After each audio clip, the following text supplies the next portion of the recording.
this meeting to order. It's a meeting of the Seward City Council, 7 p.m. on January 8th, 2024. Chief, could you please lead us in the pledge of allegiance? Pledge allegiance to the flag of the United States of America and to the republic for which it stands, one nation, under God, indivisible, with liberty and justice for all.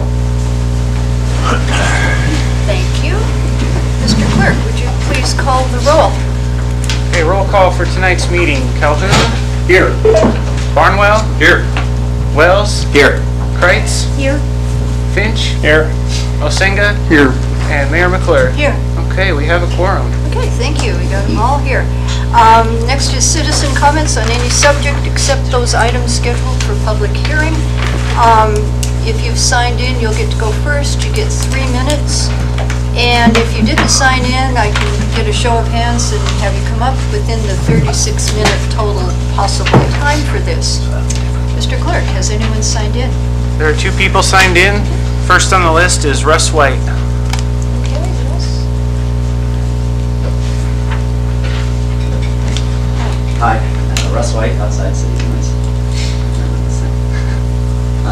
I'm from Parks and Rec. I work for Parks and Rec and Sports and Rec specifically, and just want to go over a few more things. Get out there. First off, thanks for all the city folks coming in and using the gym more. It's nice to see you guys in there. And then upcoming, we have Urbac's basketball league starting in a little over a month. So I wanted to get the word out for volunteer coaches. We're in need. We're looking pretty good for sponsors already. We got over 7 or 8 in our first day reaching out to businesses. But if you're interested in that, I don't know anyone interested. Maybe seeking some more sponsors for teams. But definitely in need of coaches and reps. So if you guys interested, or anybody watching or here is interested, use all that. And the other thing I wanted to get out there was our fitness classes coming up. We have a certified trainer doing fitness classes. One's for high school students. They'll happen Tuesdays and Thursdays from 3 to 4 p.m. And that will be for high school students with weightlifting. Youth 360 is actually providing a scholarship for anyone that can't afford it. So spread that word if you know any high school students looking for some training classes. And then we have one for adults right before that. That's Tuesday, Thursdays, 2 to 3, starting January 16th. Same certified trainer, Ryan Nurse, will be running it. So if you're interested in that, please sign up. And the last thing, we have leagues starting up again. We had our fall leagues, and we're bringing back the spring leagues. We've already had a few new people that I've never seen in leagues before, so I'm excited about that. But racquetball league will be our first one. We're working on basketball league, and then volleyball league will start up first from this day of March. And then we have lots more activities, so if you're interested in what we're doing, look at sewer.recdesk.com, and you'll see all that we have going on. Thank you. Thank you very much. It's exciting. Mr. Clerk. Brad Snowden.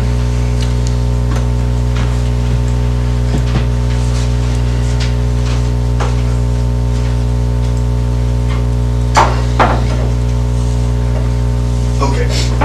My name is Brad Snowden. I live at 430 4th Avenue in the city's limits. I've lived here about 55 years now. I consider it home, and I certainly love everybody here. Even though sometimes we have our differences, they still come out the same.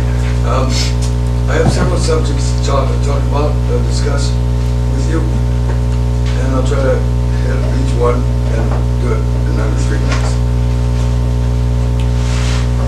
The first one that really drew me here is my electricity is turned off in my apartment, and it's turned off because I was behind in my payments, and rather than work with a payment schedule that was done very well, I might add, that I could have handled paying, keeping current, and keeping up with the payment schedule over 10 payments. I certainly like to get back to that because my electricity was off Thanksgiving and Christmas. I don't know how you guys feel, but when you go home and think about it in your house, what would you do if you go to use the oven or turn on the bathroom lights? Let's see what I'm saying. Okay, that being said, it's the very last choice I would make, and I'm certainly thinking that would be the last choice for city to make. That being said, I'm done with that subject. I'd like to try to get 2 others very quickly. One thing, I am sitting above my toilet, so it means I see it every day. several times, do all things with love. Sounds kind of cute, doesn't it? But you know, it just doesn't sound cute. I do it. It reminds me. I see it in my mind, and it's in there. Okay. That being said, let's see. Oh, a couple projects that I've taken on myself because they need to be done, I believe. And, well, let me start, that's what next. We got bears. I don't know if you folks realize what happens if you wind up with a bear in your yard, but I'm gonna tell you what happens today, what happened this summer. I called the police department because I figured they'd take care of it, come and shoot the bear, tranquilize it, and haul it off somewhere. Well, I would hope you guys would take this one seriously, because I cried when what did happen happened. Police officer came, shot the bear, and his chest didn't rise anymore. He killed it. Well, they belong here too. They were here before us. And there's got to be room for all of us and our differences. Not necessarily the bears, but we got to fix the place where we can take them. We're not kill them. Oh, I guess it reminds me of the garbage cans. If the city turned the garbage cans over to waste management, certainly shouldn't they be lock-proof? Mine is not. I don't know how many people have them. Okay, well, that's good enough. Get to the rest later. Okay, thank you, Brad. Mr. Clerk, who's next? Nobody else has signed in. Oh, does anyone else want to speak? I see some Polar bear person. jump, don't forget that this coming weekend. Right, we'll be announcing that. You know the routine. And Micah again, Muskirk inside city limits. And I just have a comment on resolution 2023-134. I'll admit I haven't had time to dig deep into it. But several years ago, during the budget session, after the campground fees were raised significantly, and the campground fee revenue went from $700,000 to $1.5 million, that money all goes into the general fund. And as somebody who's been super excited about a recreation facility of any kind, of some kind for our community, someplace for our kids and our seniors to recreate indoors, that is like the prime opportunity for you guys to set aside some money to pay for the operations of whatever future recreation facility we might have in our town. It's still a huge priority for not just me, but a lot of community members. And I noticed that there's a $5 increase on your tariff sheet, and I would just recommend, at that budget session, they said that we can't change what we do with this past revenue increase, but future revenue increases, we could allocate towards a future recreation facility, or let that money go into Parks and Rec instead of the general fund. And I would just like to recommend you guys consider that any revenue, any rate increases for the campground from now on be set aside specifically to support our children and our seniors and those of us who live here year-round to find a place to recreate indoors, even if it's just Outech, supporting the Outech piece. That's important to our community, and it's a great revenue source that maybe should just go to the general fund. Thank you. Okay, thank you. Is there anyone else wishing to speak? Okay, seeing none, I'll close this portion. And we're down to approving the agenda and the consent agenda, and I'd ask for a motion and a second to approve. I'll move for the approval of tonight's agenda and consent agenda. I'll second. Okay, it's been moved and seconded. Are there any changes to the agenda that anyone would like to make? Okay, seeing none, Mr. Clerk, I think we're ready to vote. Okay, voting on the approval of tonight's agenda and consent agenda. Osenga, Yes. Calhoun, Yes. Wells, Yes.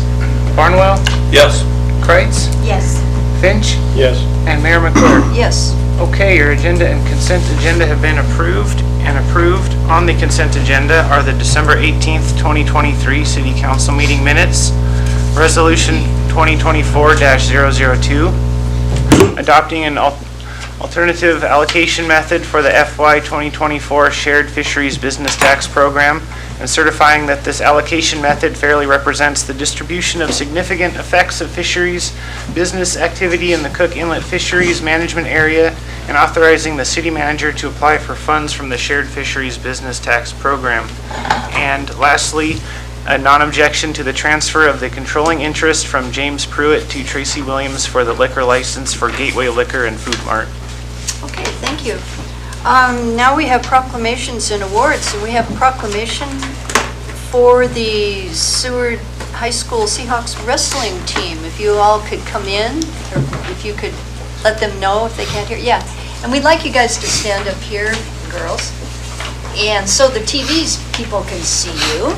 If you look that way, once you get in, and your coaches too. And I'm going to ask the Vice Mayor Osenga to read the proclamation for you, please. He'll be behind you reading. So leaders of tomorrow. Yes, indeed. Future. Okay, proclamation for you guys. Whereas the Seward High School Seahawk wrestlers participated at the ASAA Division II State Wrestling Championship Tournament on December 15th and 16th, 2023 at UAA Arena in Anchorage. Whereas the Seward wrestling team took 8 qualifying boy wrestlers that all participated in and finished in the top 4 of their brackets. This is the first time for Seward that all qualifiers placed in the tournament. It led them to a 184-point lead and placed first as a team for the D2 State Championship. And whereas wrestling team member Hunter Forshee Kurtz, Tommy Jarnig, and Ridge Conant came away victorious Alaska State champions, that put them breaking a record of having 3 state champs at a single meet. Whereas Hunter Forshee Kurtz, who is a multiple state champion, who is one of the 3 Kenai Peninsula wrestlers and the first from Seward to receive the Outstanding Wrestler Award. And whereas wrestling team members Aiden Schilling finished 2nd place in the finals, who is also the first 3-time finalist. And whereas wrestling team member Tony Smith, Alejandro Sanchez, and Emery Kirshner came up on the back side of the bracket and finished in 3rd place. Whereas wrestling team member senior John Van Buskirk finished in 4th place. And whereas also on the state qualifying team was one of the 2 girl wrestlers that made it to the state championship was senior Chloe Latamosa, who didn't place but worked hard and showed great sportsmanship and support to her teammates. And whereas the dedicated coaching staff of Brian Mullally and Nate Smith went above and beyond to encourage, motivate, and bring out the best in the Seahawk wrestling team, along with volunteer coach Chris Schilling, Amanda Dozier, and William Gentry. And whereas this is the first state title in school history since 1999 when the change was made to Division II level instead of a Class 1, 2, 3A. Now, on behalf of our mayor of the City of Seward, Alaska, do hereby congratulate the Seward Seahawk wrestling team and coaches and commend them for their exceptional showing at the Alaska State Wrestling Tournament dated this 8th day of January 2024 and signed by Sue McClure, the mayor.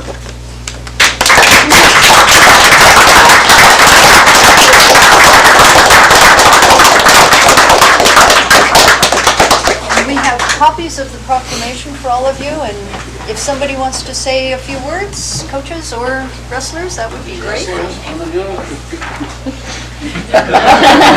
And that's perfectly okay too. Just a couple things. There were a lot of firsts that happened this year. First time all kids were seated. First time all kids were medaled in the first day, meaning they made it to the semis. There was a lot of first things that happened with this team. So it wasn't just that they won state. There was a lot of first time things that Seward has never seen before. So that's pretty awesome.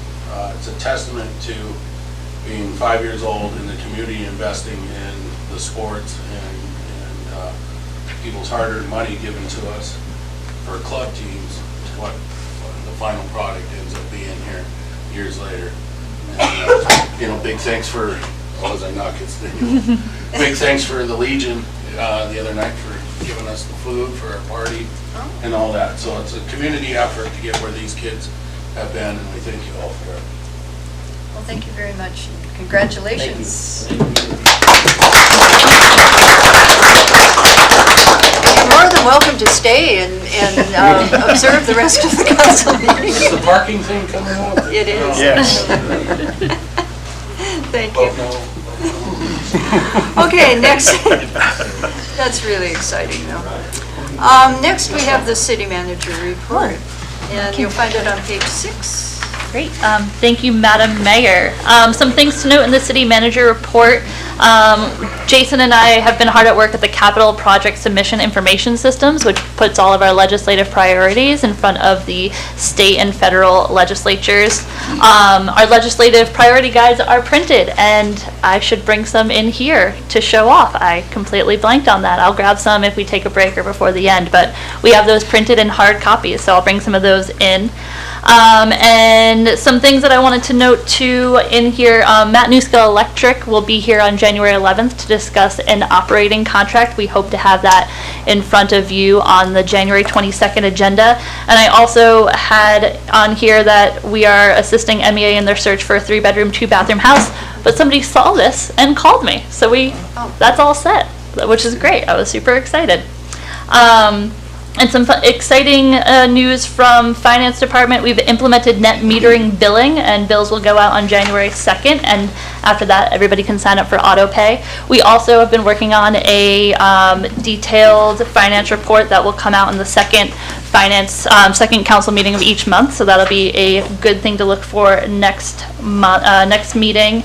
And anything else that I wanted to highlight? Oh, I went to indoor soccer at Parks and Rec on Wednesday by accident, and I'm still sore. So they've been doing a lot of really fun indoor activities over there. I wanted to add that one to Russ's list. So. Okay, thank you. Are there questions, comments for the city manager? Councilmember Calhoun. Thank you, Madam Mayor. One question concerning, I guess, the utility department or the finance department. It's my understanding, and correct me if I'm wrong, and I apologize if I am, but is our field engineer doing meter reading? It's currently being done by the electric department, yes. It goes off and on, depending on who is available. Okay. Because we used to have a contract for that, right? Many years ago, we had a contract for that, and that person was no longer available, so it was being done in-house for the past few years, for the past 5 or 6 years. Okay. But we don't have a specific position or employee that does. We had a specific position at the utility counter, but since there's only one person up there, we pushed it back to the electric department. Okay, other questions? Did you have more? I just have one question. Councilmember Wells. Can you speak to your second to the last bullet point, or would you, if you would like to refer to the attorney later, I understand that. The rate case? Oh, Sam, can I refer to you on that one?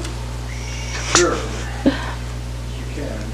And, yeah, so there is Chugach filed a rate case, and the city has intervened, and it's most of the action's going to take place this summer. So we're preparing right now, looking for another attorney in my office is largely handling that, and so I'll be comfortable prepared with more detail at the next meeting, but I know right now what we're doing is really looking for an expert to help testify about the impact of Chugach's rate request on Seward, whether it's reasonable or not. So it's at the moment kind of in sort of being worked on by the attorney's phase, but I think the hearings are set for sometime in July, August. And so there's multiple utilities statewide that are impacted by it. I know like AARP has intervened in parties like that. So it's not the city against Chugach necessarily, but Chugach seeking to raise its rates. I think they were under kind of a freeze, is my understanding, after the ML&P purchase, and so they're going forward with everything. The city just really wants to be heard, particularly on the wholesale power.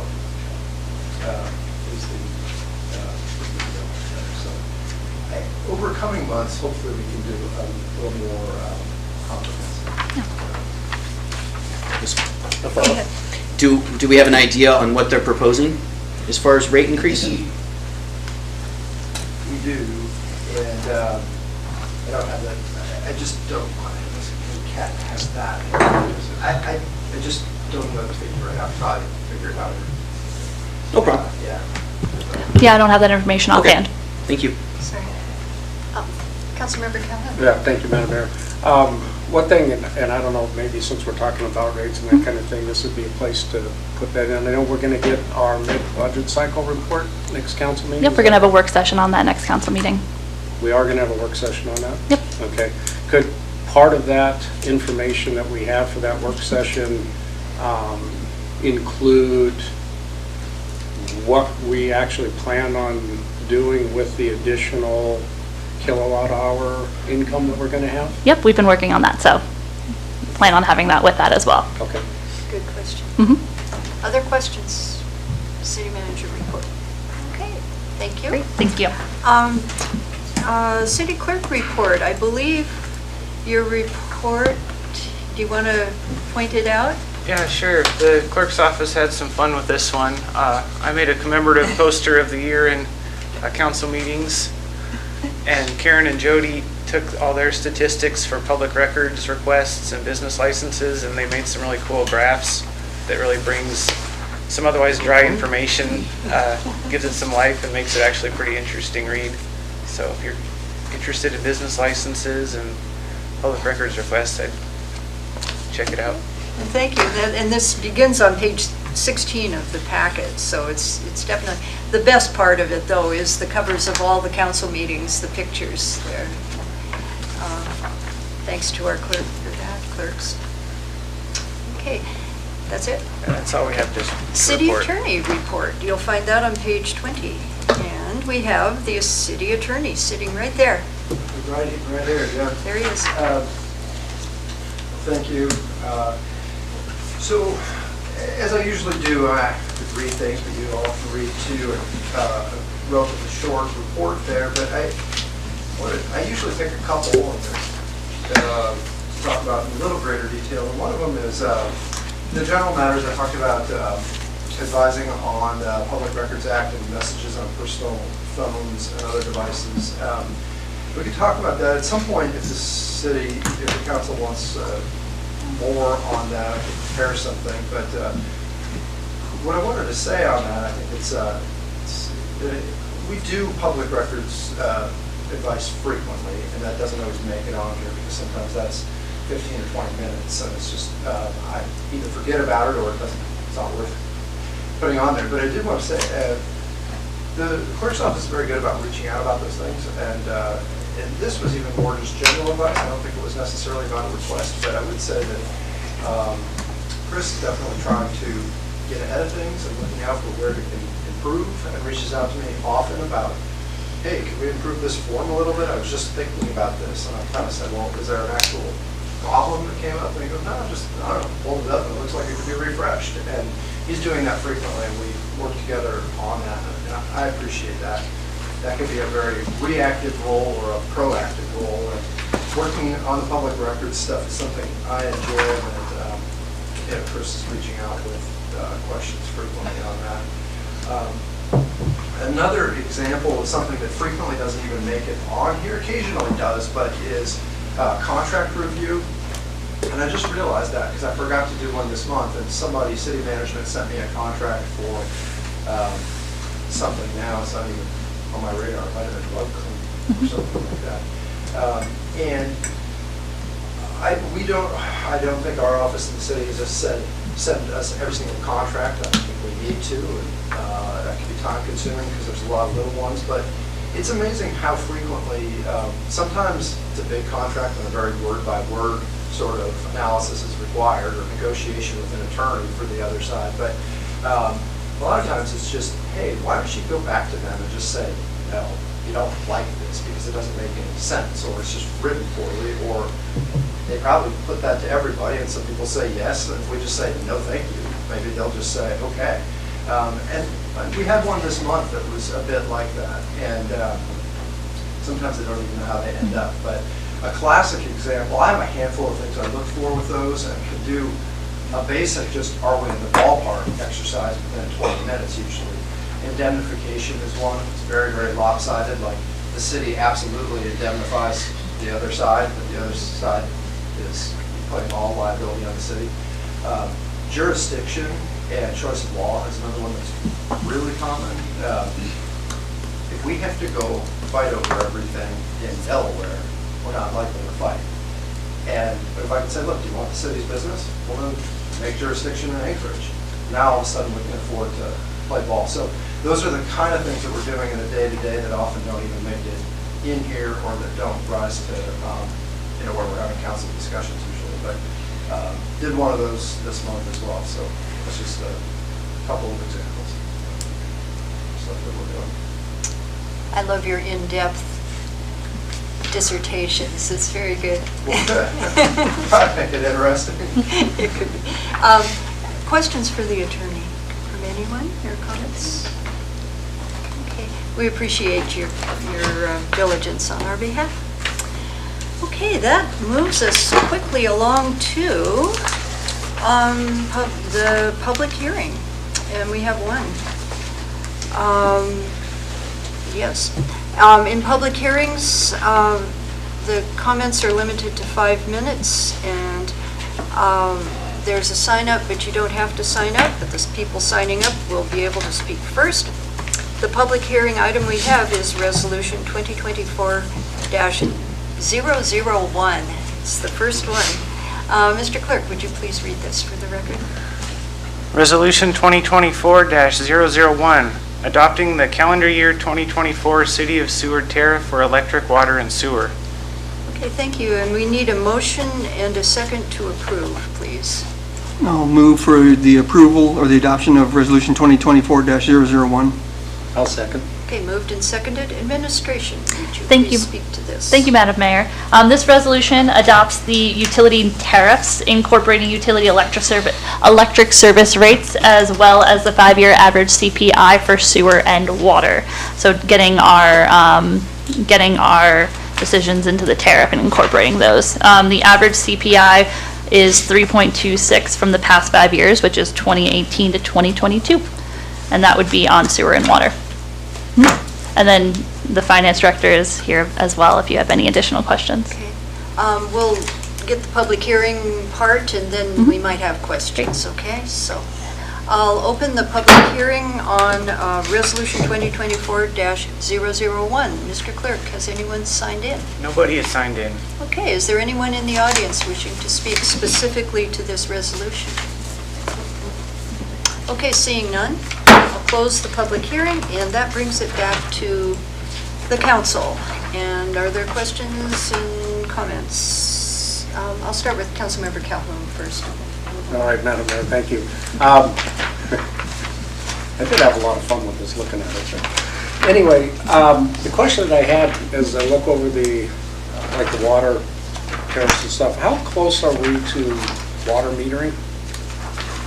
Are we getting any close to, I mean, I know we do commercial metering and stuff. Are we getting close to residential metering that will then encompass rental, short-term rental properties and different things that may That would be a have? question for Doug. Yeah, that would be a Doug And question. we still have working with the water rate study. So, and one of the main points is that to have all that meter and take out the ERUs or Yeah, get all of that stuff all out. that confusion from the tariff. But like I said, we're still working on the rate study. So I would say getting closer, but can't tell you right now without checking in with Doug, because I haven't talked to him about that in a few weeks. So I can confirm later how close we are. Yeah, maybe we could get a little bit of an Yeah. update next meeting That or would be- something. Of course. Okay, Councilmember Finch. Yes, on page 74 about billing, line A says customers shall be billed monthly, payment shall be due within 20 days of the billing. And that makes everybody have to pay by the 20th or 22nd of the month, when most retirees get paid on the 1st. Most low income get paid on the 1st. Can we change that date to, bill will be due by the 1st of the month on that line and on line D?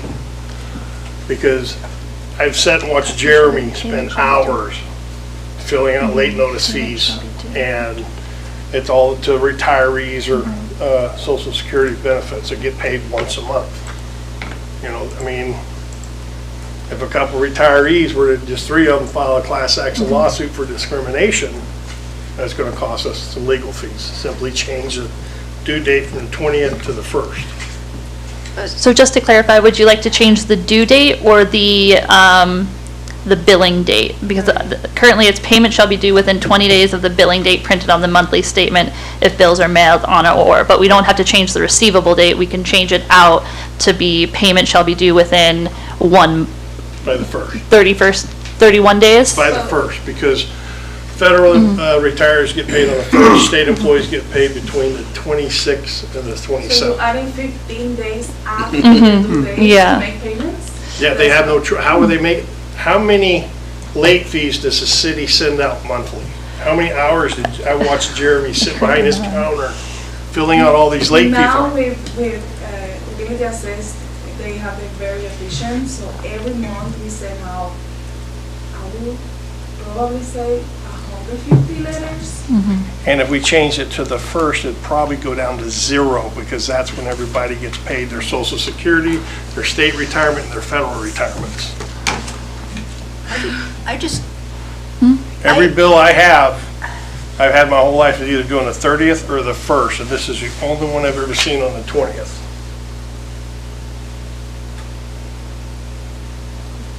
Vice Mayor, a second. Can I'll just make a comment? I'm kind of afraid that if we are, well, first off, I'm not going to assume to know why we have 150 late payment letters going out. I don't know why that is. But what I will say, though, my thought process is that if we extend it to the next month, you have another billing cycle start, and now you are compounding the problem, because now you are, And affect your receivable. you now are snowballing the lateness. If they're late on one month, they could be late on the next month, and I just don't know that I would be wanting to do that. Then why not change the billing cycle to fit it? Every credit card, every house payment any of us has is doing the 30th or the 1st. Because the billing cycle is attached to the reading. So we read 15 to the 15th, and then we bill at the 1st of the month. Okay. So if, Right. go ahead. I asked Jeremy when he was doing that job how much monthly late fees the city makes because of this, knowing how many retirees.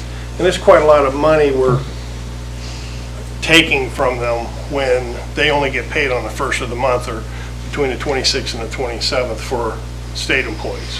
So since the pandemic, the city has been not collecting late fees. We started the process now in '23, and you have to remember we had only one person running the billing, and those procedures was not made in time or efficiently monthly.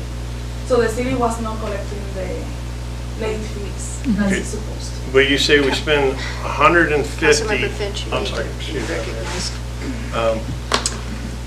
You just said there's 150 late fees we send out a month. We could eliminate those late fees, that waste of staff time, that waste of mailing, by changing this to the 1st of the month. Councilmember Wells. The bill is due, the bills go out which day? The For last first- month? The first, The 1st, and they're due when? the 20th, So they have 20 days to put the money together to pay last month's bill. yes. So last month, if they paid on the 20th, they got paid on the 1st. So they were paid before the bill was due. And Councilmember. So they save their money and pay the bill like everybody else does. Right. I will say I'm one of those retirees, and I don't seem to have a problem with it.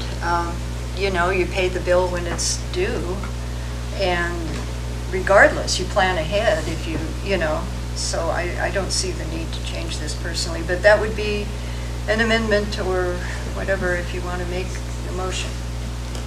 yes, Madam Mayor. Councilmember Finch. I'd like to know how many of those 150 are retirees or Social Security recipients, if we could find out. Part of the family, I don't know that that's even. I don't see the city retain that data for. Yeah, we don't request that data when signing up for a billing, utility billing.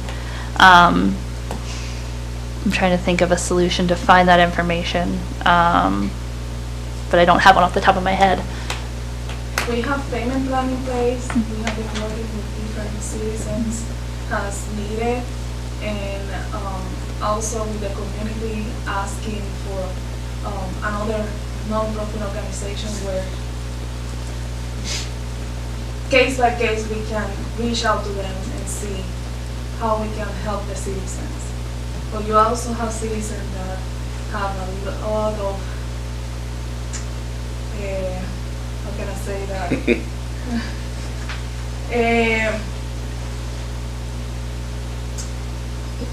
That don't make the payments in time. Let's have that. And you need to see your receivable, how high it is, and how we are pursuing those payments, so you can make a decision for that. It's no excuse to pay your bills on time. Okay. What I'm trying to say. Other questions, comments? That was it? Are we ready to vote? It appears we are ready to vote, Mr. Clerk. Voting on the approval of Resolution 2024-001. Osenga? Yes. Calhoun? Yes. Finch? No. Barnwell? Yes. Kreitz? Yes. Wells? Yes. And Mayor McClure? Yes. Okay, that resolution has been approved. Okay. That was the only public hearing item. Next, we have some unfinished business. And the first item on the unfinished business list is Resolution 2023-139. Mr. Clerk, would you please read that? Resolution 2023-139, authorizing the city manager to enter into a contract with T2 UpSafety for the purchase of parking enforcement software and equipment for 3 years for a total cost of $37,021, and partnering with UpSafety for collection services and appropriating funds. This resolution was postponed on December 18th, 2023. Okay, Sorry. we have this on page 133. Before I get the person on the phone, I'd need a motion and a second, please, to approve this. I'll make a motion to approve Resolution 2023-139. A second. Okay, moved and seconded, and I believe we have Poppy on the phone from UpSafety. Is this true? Yes, so we have. Sorry. Okay, thank you. We have a motion and a second to approve. Administration, go ahead. Thank you, Madam Mayor. I would just like to start by saying, following this discussion at last council meeting when it was originally postponed, the administration team, specifically Parks and Rec and Tyler Mallory, reached out to Poppy at T2 UpSafety to get a quote on parking gates. And the initial start of that quote, at the bare minimum without any city work, electricity to those locations and things, started at $251,000 to install those. So while we can see the benefit of those at this time, we would recommend that we move forward with the $37,000 over 3 years while developing a game plan moving forward if gates were something that council wanted to continue with, so that we can use that shorter, smaller amount contract with T2 and work on a larger plan once we see how enforcement goes. Like Madam Mayor said, Poppy is on the phone to answer any further questions about T2 UpSafety. I hear she's an expert on the subject. Okay.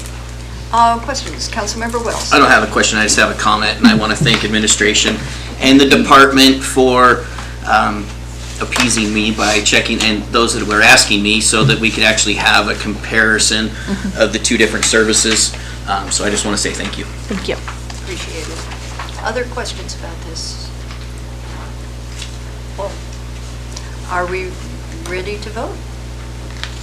We appear to be ready to vote, Mr. Clerk. Voting on the approval of Resolution 2023-139. Wells? Yes. Kreitz? Yes. Barnwell? Yes. Calhoun? Yes. Finch? Yes. Osenga? Yes. And Mayor McClure? Yes. Okay, that resolution has been approved. Okay, thank you. I'm anticipating our next item might take a bit of time, so I'm going to ask for a 5-minute break at this point, just so we don't have to interrupt mid-resolution. So 7:45-ish, we'll be back.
We're back on the air. Okay, I'll bring us back at 7:45 to the Seward City Council meeting. And we're now at Resolution 2023-134. Mr. Clerk, would you read that when you're ready? Resolution 2023-134, adopting the calendar year 2024 City of Seward fee schedule. This resolution was postponed on December 18th, 2023. Okay, thank you, and you'll find this on page 147. And since it was postponed, I just realized, do I need a motion in a second? I believe it's still on the floor. I know, from the last other time. one should have been too, huh? Okay, well, I always have one thing I do wrong, so at least I caught it this time. So that brings us to administration. Great. Thank you, Madam Mayor. So since we spoke on this last, we added some additional information to the packet to showcase the changes that have been made. And then administration in the clerk's office discussed a plan for going through each of these department by department. Chris, did you want to speak to that? So, first of all, the fee schedule in the packet is a little different from the one that you saw in December, just in the sense that it has some yellow highlights that administration went through and did some revisions. And aside from that, we have some distinguished department heads in the audience who can speak to their section of the fee schedules. Wherever you'd like to start, City Manager. Oh, okay. Well, let's start with Animal Shelter and Control and invite Chief Nicola.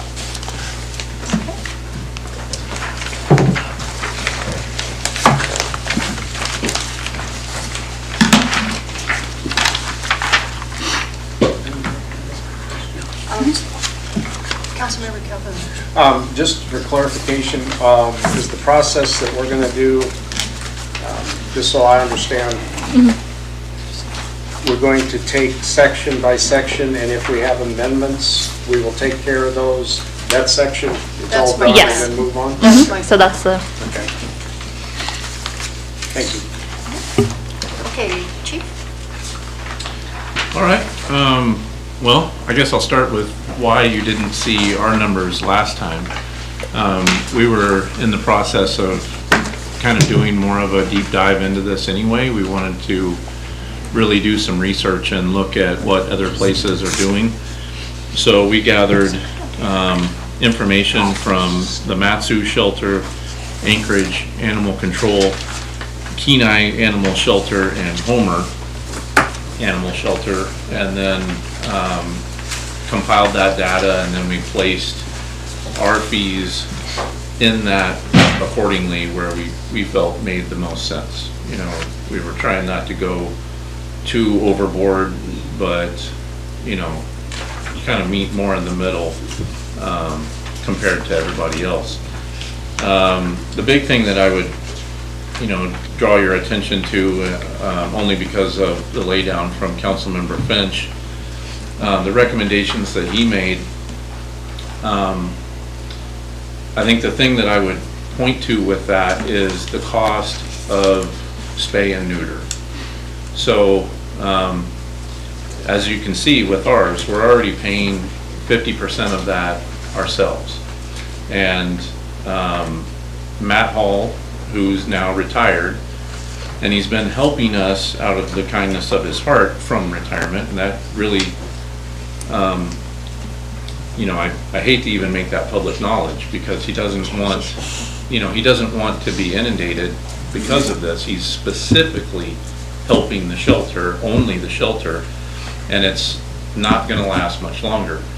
When that goes away, now we're looking at having spay and neutering potentially done, you know, over in Soldotna, over in Kenai, maybe in Anchorage, something like that. And so the cost of that is going to probably double, if not triple. And don't forget, I have to pay someone to take these animals there.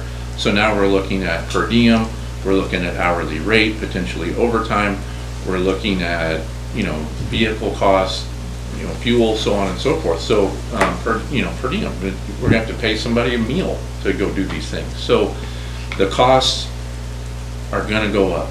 And, you know, you guys built us a $2 million facility, and we need to have a return on that investment.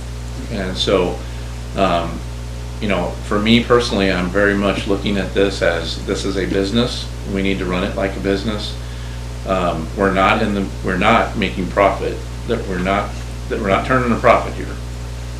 We are just trying to help keep up with some of these costs, because, you know, the costs of this new building are up there, you know, and we don't have a budget we don't have some enormous budget, you know, we have an extremely frugal budget. So that's where we're coming from with this. Okay, questions? Councilmember Wells. First of all, I just want to say how much I appreciate the animal shelter.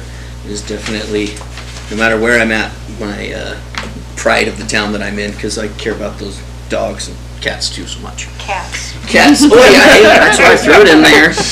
But my question is last time I spoke to the shelter or heard about they had talked about somebody coming and doing a once a month trip over here. Can you elaborate on that? Where we're at with that? Sure. So, as you say, you know, we put that out to the community, and we really got no interest from the community, and the veterinarian pulled out. So that was unfortunate that we lost that opportunity for the community. That doesn't mean we've given up. We're continuing to try to find veterinarians that are willing to travel here and do these wellness clinics and do spay and neuters and that sort of thing. But it's so hard, you know, and veterinarians are extremely in high demand, and there's just not enough of them. So at this time, I don't have a fix, you know, but we are working on it. Thank you. It's a good question. Other, Councilmember Finch. Chief, I thank you for justifying your rate increase without the excuse of other states' prices. I mean, didn't know that they were being spayed and neutered is half the cost of that in here. I understand you have a new building and you gotta run it like a business. It's just nice that you didn't use the excuse, well, other states and other places. Because the ones that we were compared to and other things are anywhere from 50 to 300% higher population. And that's unnecessary, but thank you. Okay, any other comments, Councilmember? Madam Mayor, thank you. Just a comment. I sort of mentioned this, I think, last time, and I'll just reiterate. Years ago, when I lived in the Matsu Borough, they had a borough animal shelter. And when you adopted an animal from there, you had 30 or 45 days to bring back proof of spay or neuter. They didn't charge you to do it. They just said you have 30 or 45 days. If you failed to do that, they would put out a bench warrant on you. You know, sounds funny, sounds whatever. I found that out when I went to pay some property tax. And they pulled us up and they said, you know, there's a bench warrant on you. I said, why? Because and we had gotten the animals spayed and neutered, just forgot to bring the documents back to them. So something maybe to explore, saving us now, right now, because we don't have the ability very easily to spay and neuter animals. Maybe we can look at changing our own ordinance or, you know, code or whatever to require somebody that adopts an animal to have them spayed or neutered, or there could be some consequences. Just a thought. Interesting. Other, yes, Councilmember Barnwell. Just curious, don't you need to spay and neuter them as they enter? Otherwise, you might have. Well, you know, I don't know how Shelley tells what, particularly with those cats, but or dogs. Yeah, well, sometimes you have dogs, but yeah, I don't know. It's a question for Shelley. Okay, other, Councilmember Finch. And since it's a no-kill shelter, what happens if there's a buildup of cats and dogs? That's a great question. So, and that's a place where Shelley and I have a tendency to butt heads, you know, because she wants to take in everything, and I say, stop. Right. You know, so, I guess the best answer is that stops and starts with me and what I allow. And, you know, we didn't build a shelter that can take in, say, 50 cats, right? So there's a point where I get updates from the shelter of what we have, and if I hear it's getting too full, then I say, stop taking them. You know, I mean, there's just a point where I have to say enough's enough, you know, and Shelley, to her credit, exhausts every avenue for rescues that she can, you know, and I mean, you guys would be just blown away if we had actual numbers of how many animals we flush out to other places, you know, I mean, the work that she does is incredible. So, we're extremely fortunate in that regard, but there comes a point every so often where I have to say enough. Maybe suggestion, after 3 months, it's a adoption price decrease on that cat to get it out the door. I don't know about running sales. You know, blue light specials or whatever you want to call them. Okay. Any changes, I mean, any amendments that anyone wants to make to this at this point? Okay, so my question then for administration, I know we were going to address each of these separately. Should we vote on each one, or? No, we only would need to vote on amendments. Okay. And then when we're done with all of it. Okay, Yep. thank you. Of course. Okay, thank you.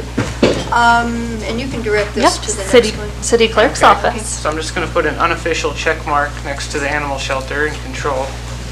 Yes. And we'll move on to the city clerk's office. So I suppose I have to speak to this one. The one on here that's an increase is the mobile vendor permits.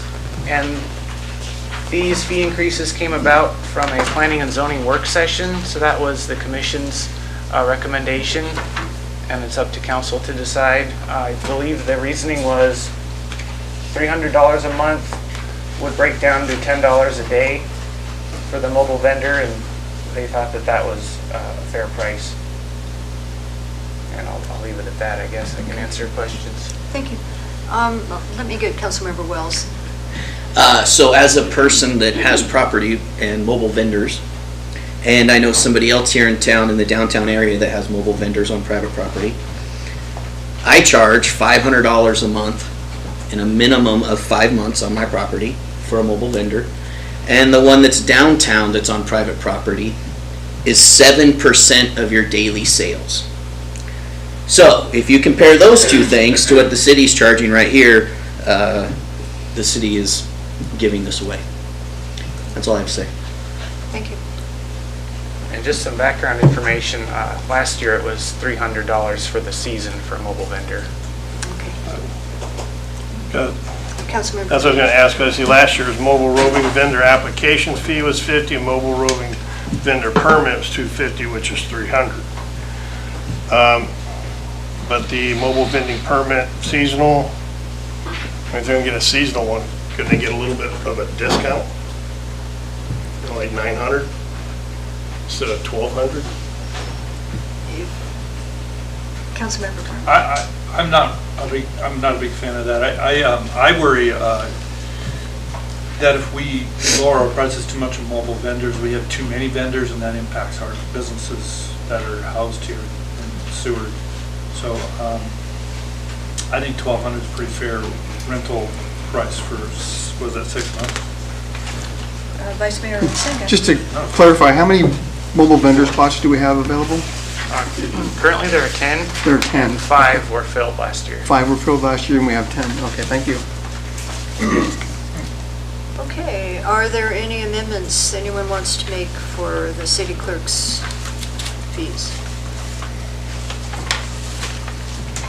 Okay, hearing none, we'll accept those fees. And we move to community development. I'll invite Courtney up to the. Hey, there she is.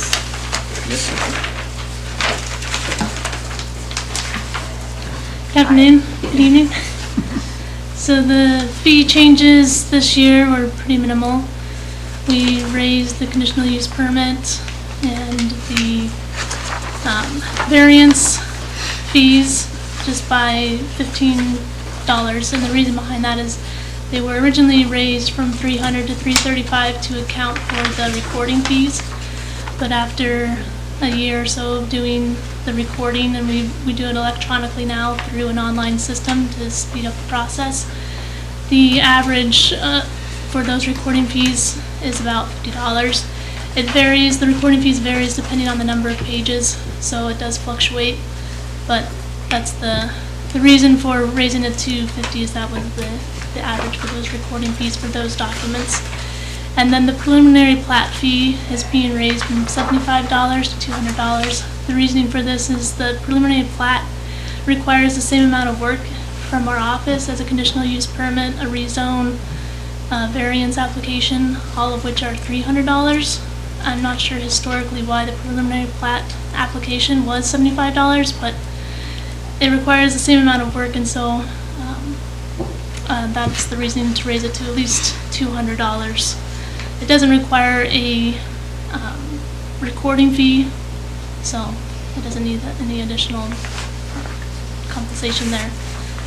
And I believe those are all the fees that were changed for our department. Thank you. Are there questions, comments? We're good with this? Okay. Thank you. I'm sorry. You're nope. directing this. What are we going to next? I would like to invite Chief Kreitz up to speak to the fire department.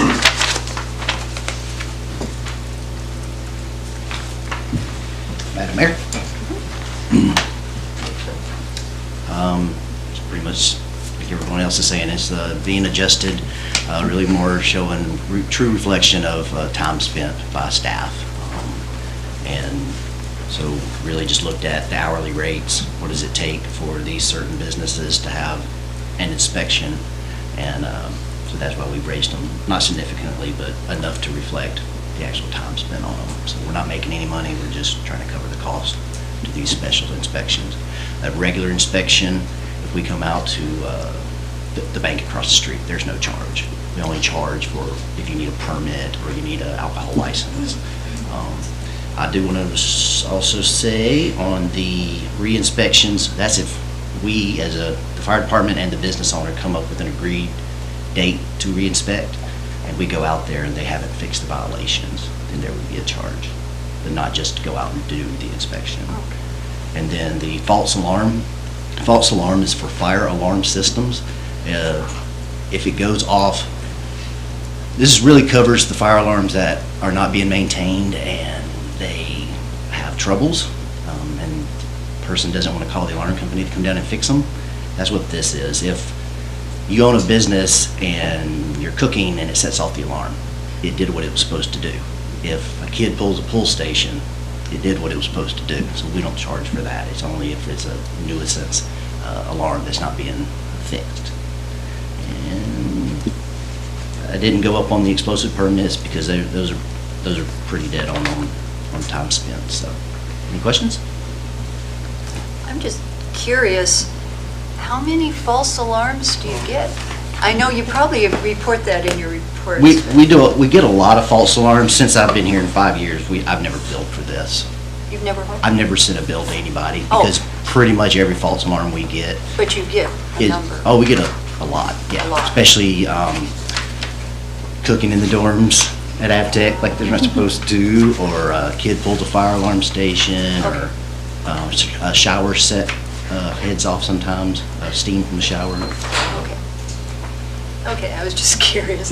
Councilmember Kent. Yes, because my curiosity was with I talked to you last year about how many hotel false alarms you had to respond to.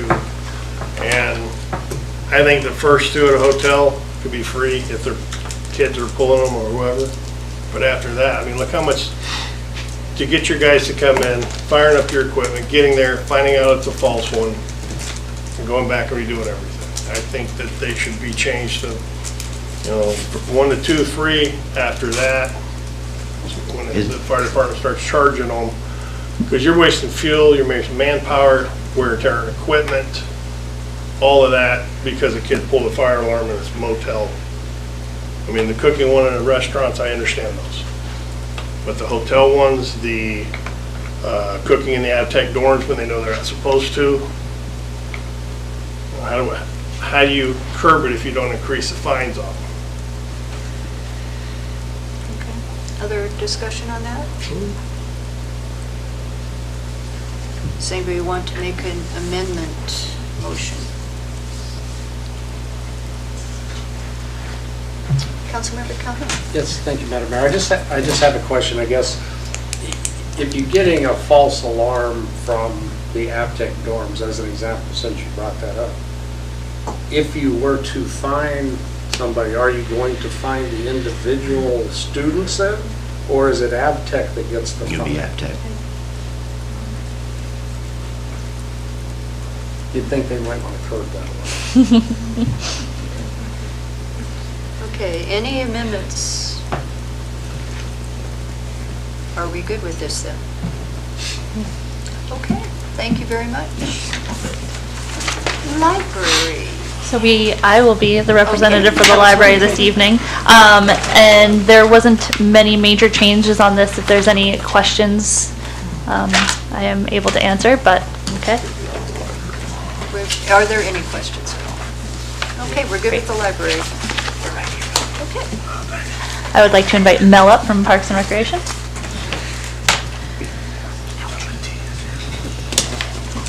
I'll start with parking, bear with me, because Tyler's been the main parking guru. Parking fees have remained the same for 30 years.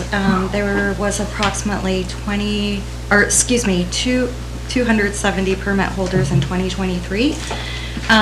With the current price of seasonal pass holders, they pay around 67 cents a day.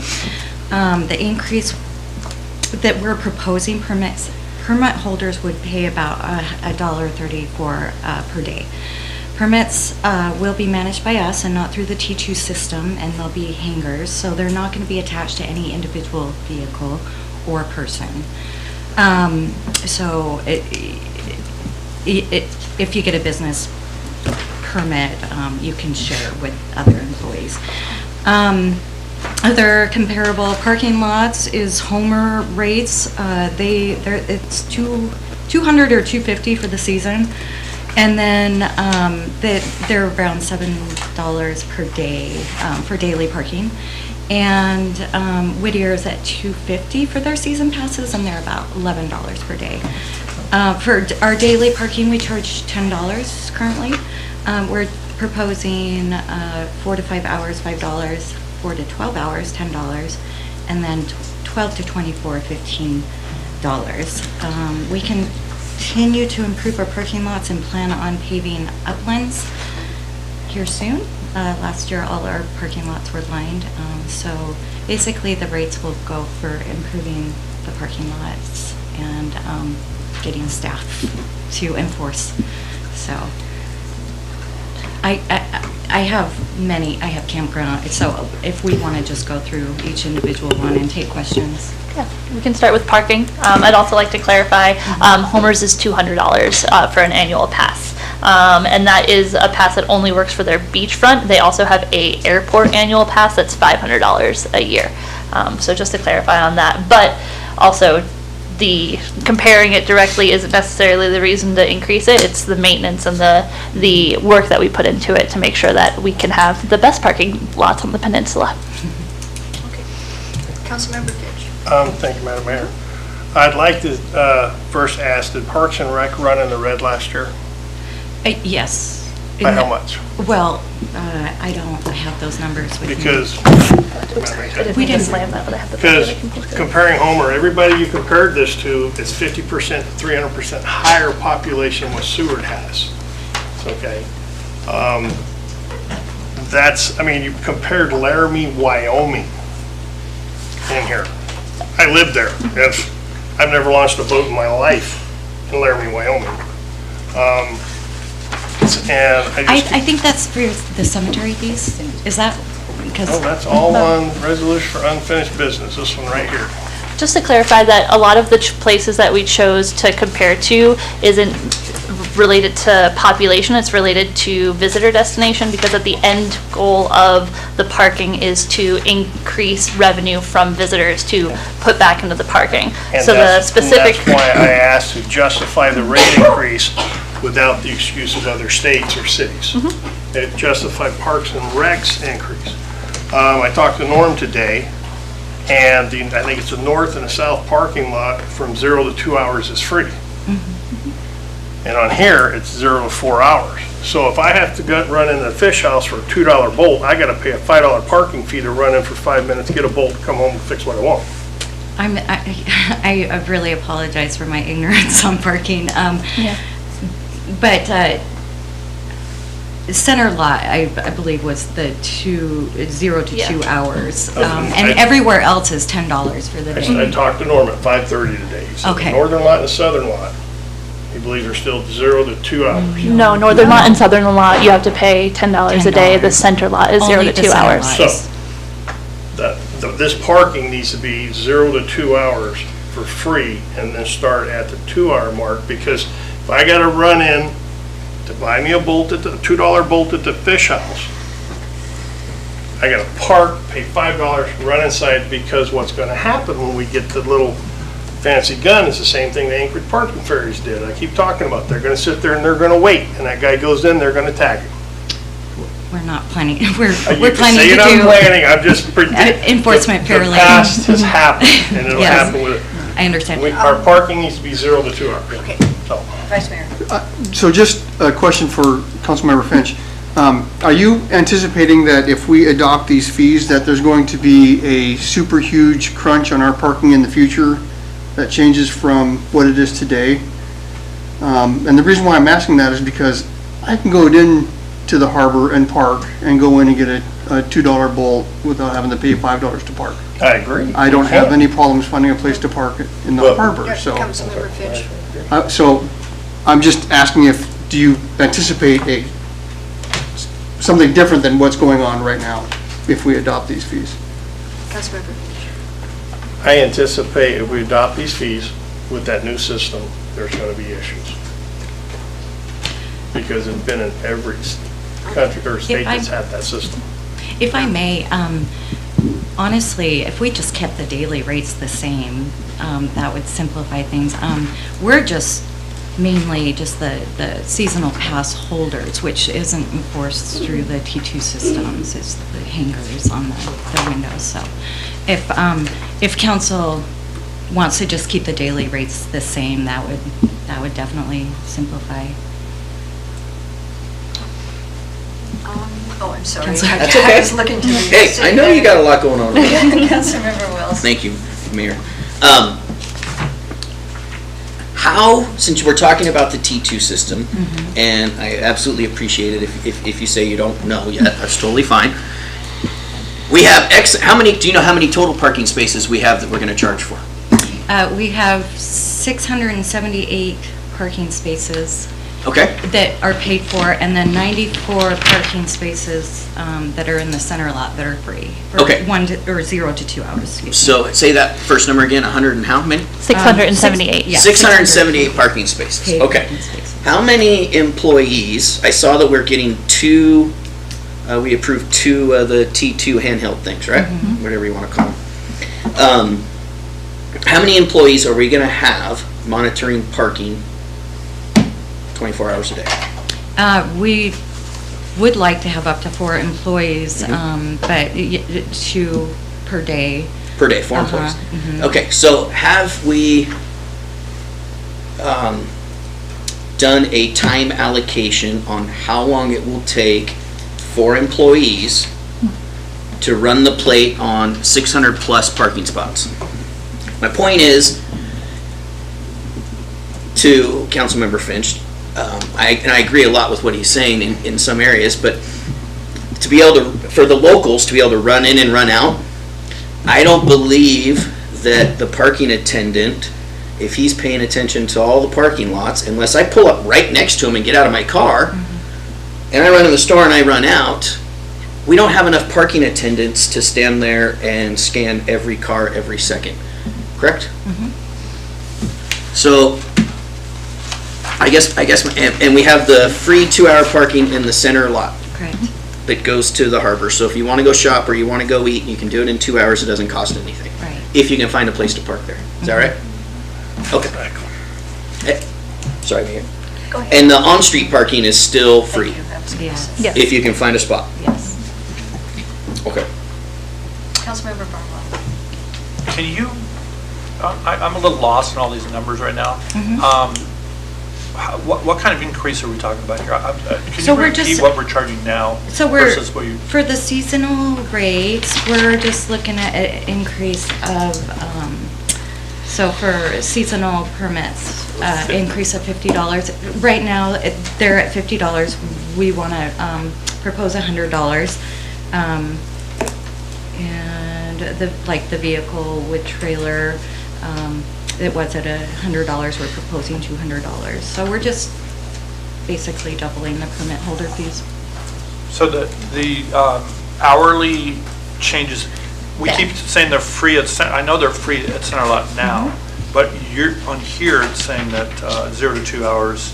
Yes, It's 5. that's what we're proposing, but currently they're at $10 for all-day parking. So we that were would just, if We were proposing breaking that up into half days, so if you were only doing 0 to 4 hours, like a half-day trip, you could spend $5. If you're doing a full day, 4 to 12, you could do 10. If you're gonna park for 12 plus hours or overnight, it would be 15. So breaking that so you can have more options when you pay for the parking, and not changing the center lot. Is it, Go ahead. would it be possible to, like I drive down there, I'm like Councilmember Finch, I go down to the harbor quite a bit.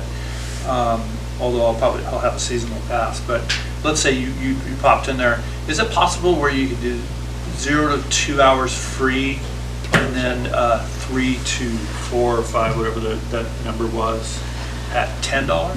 So the first 2 hours are free, and then you just get rid of the $5 deal. Because $5 is pretty minimal. So you just keep it a simpler flat rate of $10, and then you have that 0 to 2. At least in the center lot, is free. Because I kind of agree that the center lot is a pretty well used for businesses, all those businesses along the corridor. We're also, sorry to interrupt. Sorry. We're also hoping that the enforcement turns over that center lot more, because what we're seeing is that people just sit and park there all day. So the center lot, while always being full, is full with people who are parking there for much longer than 0 to do and not paying at all. So how about 1 hour free? Just throwing ideas out. I mean, we can program the system to do whatever. So this is what we came up with research and thought, but we're open to ideas. I have a couple people wanting to speak, and then we could get some amendments, but, no? Okay, Councilmember Finch. Because I believe the parking lot where the porthole is, it says on there, the sign says 0 to 2 hours free. That's not our parking lot. But 2 hours, I mean, whether it's, I got a bunch of fishing poles I'm picking up for a charter company, it could take a half hour. Give the people a little bit of time to be able to go shopping. I mean, I shouldn't pay $5 to go shop at Kenai Ford or go down here to Ray's to have dinner, or to the Breeze. That's what you're saying. My first 2 hours, I gotta pay $5 for even get into a business. Before I walk in the door of any business downtown, I gotta pay $5. Okay, Councilmember Wells. I fully would support the first 2 hours at no charge for any of the lots for simplification, and then bumping it to $10 for the rest of the day. After that, I do have as a person who owned a charter for quite a while at the harbor, I have and had multiple employees down there, and been reached out by multiple business owners in the harbor regarding raising these prices to $100 for their employees. Not so much, I haven't heard a single concern regarding tourism, but the people that we're gonna be financially impacting in this particular case is not tourists, okay? Sure. It is people who are here working for the season. And, you know, they're already paying a crazy amount for lodging, you know, to stay in $1,000 a month for a cot in somebody's shed. And granted, $100, it may be what they made that day in one day in tips, but the majority of these summer workers are students, and every cent counts. And I think that we should talk about that. I don't feel comfortable doubling the seasonal parking rate for employees. Could I suggest if any of those could be made into an amendment, we could vote on each idea that you presented, or any of you? And can I ask a quick question about the daily rates? So 0 to 2 hours in every parking lot? Or just, because that you wanted for free, or just the north and south? So how about we, would I recommend to Madam Mayor that we make an amendment that clarifies that, and then we can go from there and discuss it for the parking lot hours? And then we can talk, then we can discuss the seasonal pass? Right, we've got to break those into two different things. So, do you want to make an amendment, Councilmember Wells, or? Yes, I'd like to make an amendment for that. I'd like to work, because I've had to actually walk from behind the subway to get to the fish So go house. ahead and make the amendment, then we can Yeah, discuss. I'd like to make an amendment where on the parking 0 to 4 hours is 0 to 2 hours free, and then $10 and up. And just to clarify, is that in the center lot or all of the parking lots? The north, the center, and the south one. Okay. So the amendment is, Mr. Clerk, could you reiterate that, just? So the amendment, as I understand it, is instead of 0 to 4 hours being the $5, it's 0 to 2 hours free in the north, the south lots, and the center lot. Correct. What about the South Harbor Uplands lot? So many lots. Well, you just specified those two. Those three. Mhm. Those. And the center lot is already 2 hours free, and that wasn't up for, No. you weren't planning to charge $5 in the center lot, right? No, we were not. So it really just affects the north and south, Mhm. the two paid lots. Okay. And then also you said $5. What did you say after that? Was it 4 hours, after 4 hours it's 10? So parking So you said for around- 2 or more hours would be $10. Then Yeah. 10, a fee of $10 after that. So Okay, so could I make a suggestion that we just say parking 2+ hours, $10 as the amendment? Yeah, that'll work. Okay. We need a second. Did we get a second? Can I comment on that before we? Could we get a second to I'll second it so we can the actually motion? discuss it. Thank you. Okay, now we can talk about it. Yes, Councilmember Barlow. We're throwing a lot of numbers down, and we don't really understand the numbers of parking spaces that, we're probably talking about a lot of money, which I'm a little bit worried about. I got a little confused here. The center lot is free, and that will be free next year under this proposal. From 0 to 2 hours. Yes. And I, personally, I think the center lot's where most of the people might go into the shopping, and I know that sometimes you can't get into that center lot, and you might have to defer out. Sorry, I'm just, I do get worried about that. We're paying a lot of money for these upgrades on these parking, the paving and plowing all winter, and we do need to make our money back. It's not like we're making money on this parking necessarily.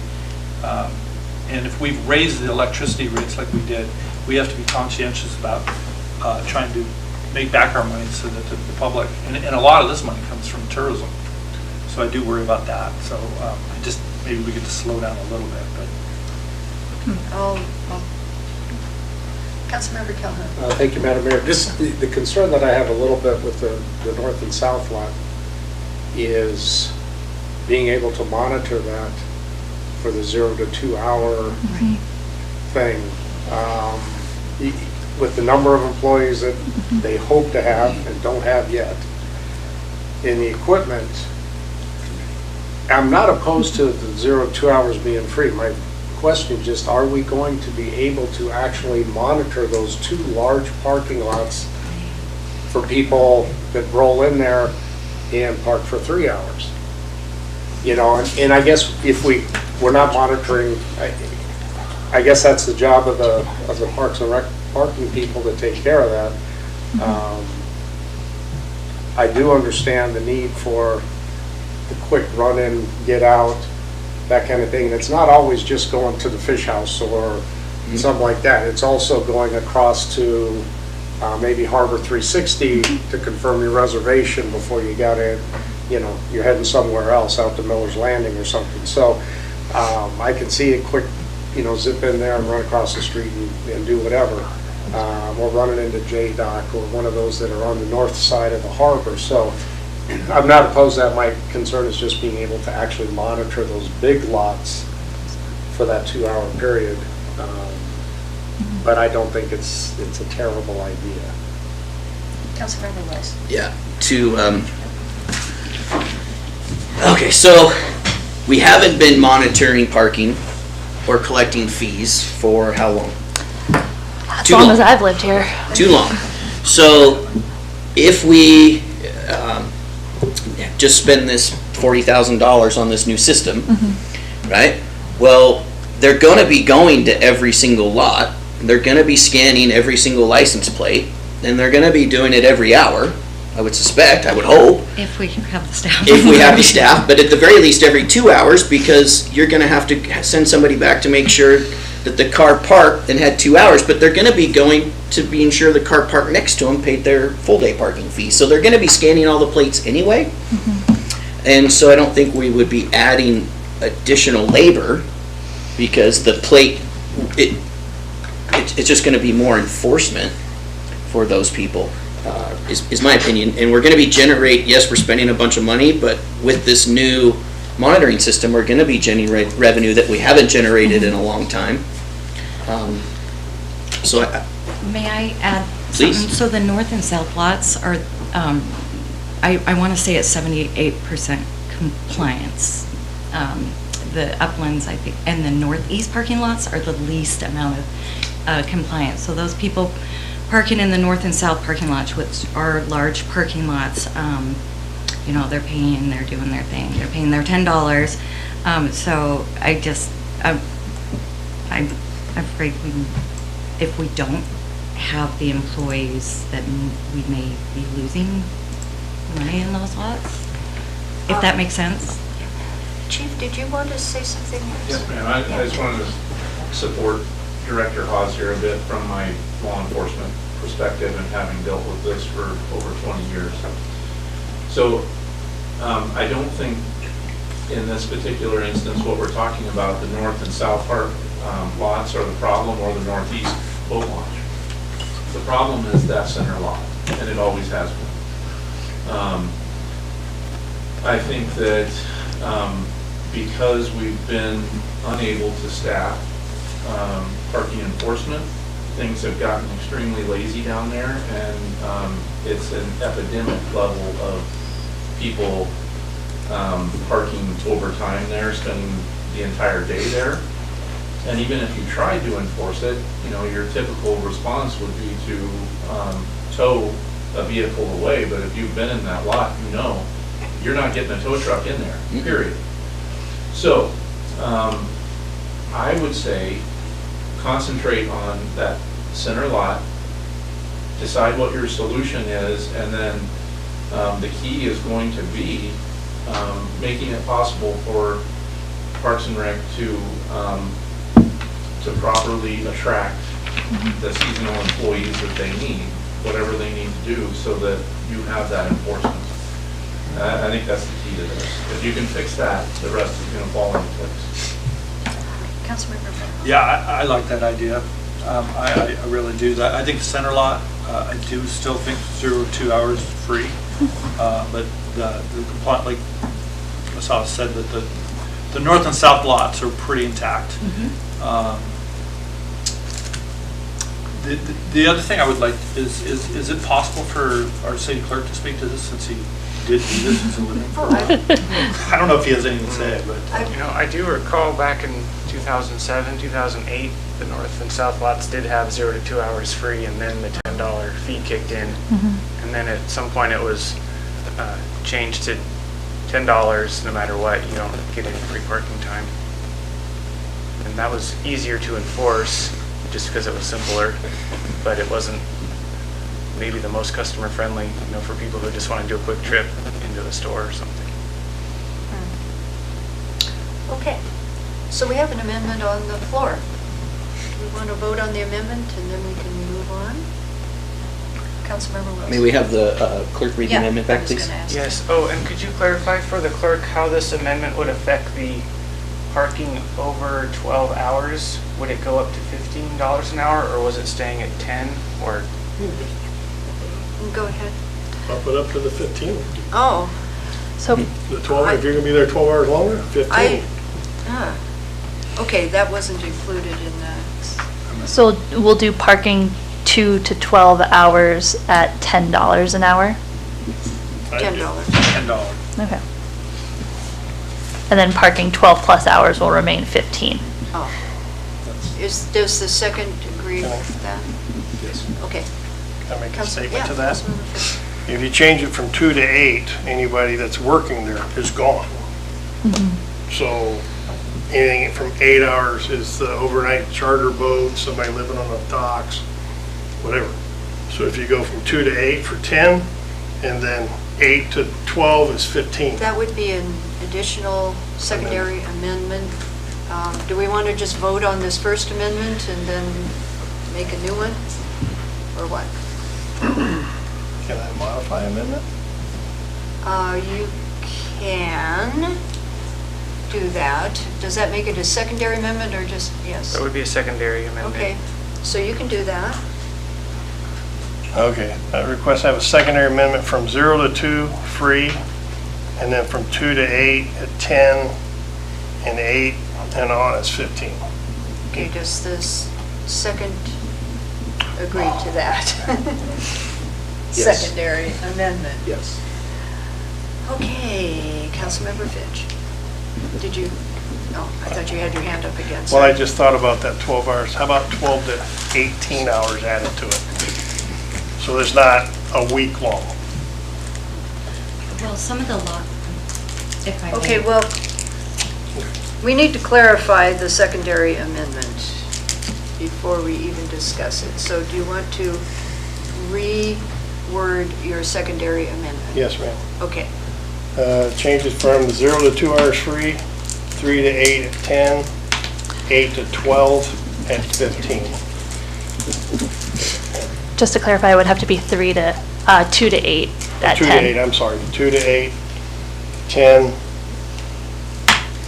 and then 8 to 12, only 12 hours, not more.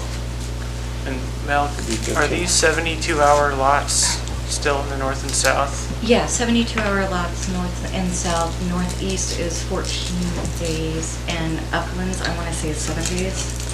so, That- does the second agree before we discuss it? No. Okay, so the second does not agree to the secondary amendment. The question that was just asked is really important, because what about people that park for 72 hours? What do they do? It would be 3 days, so it would be $15 a day. It would be. Yeah. And it's stated in there, okay. Okay, so what we have on the floor right now is the original amendment, correct? Okay. Can I? Vice Mayor. I'm sorry, Madam Mayor, thank you. So,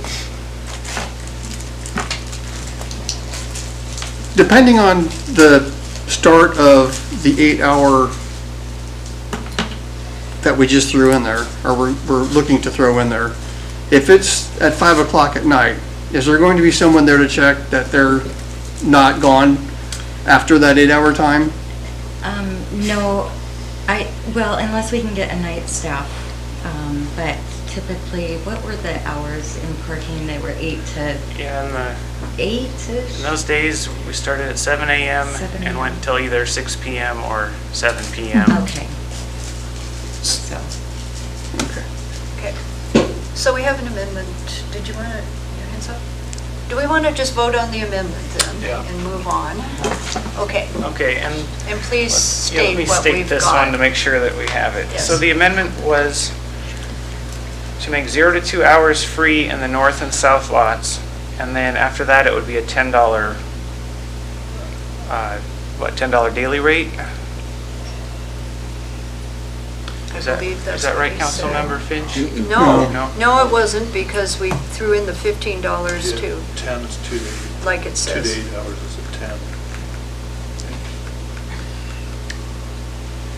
15, well, 2 to 12, and 12 plus is 15, I think. Yeah, 2 to 12 So would be the 10. amendment is for 0 to 2 hours free in the north and south lots, and then a $10 rate up until 3 to 12, I think, doesn't it? 3 to 12 hours? 3 to 12. 2 to 12. 3 to 12. 2 to 12. Or 2 to 12. 12. 2 to 12.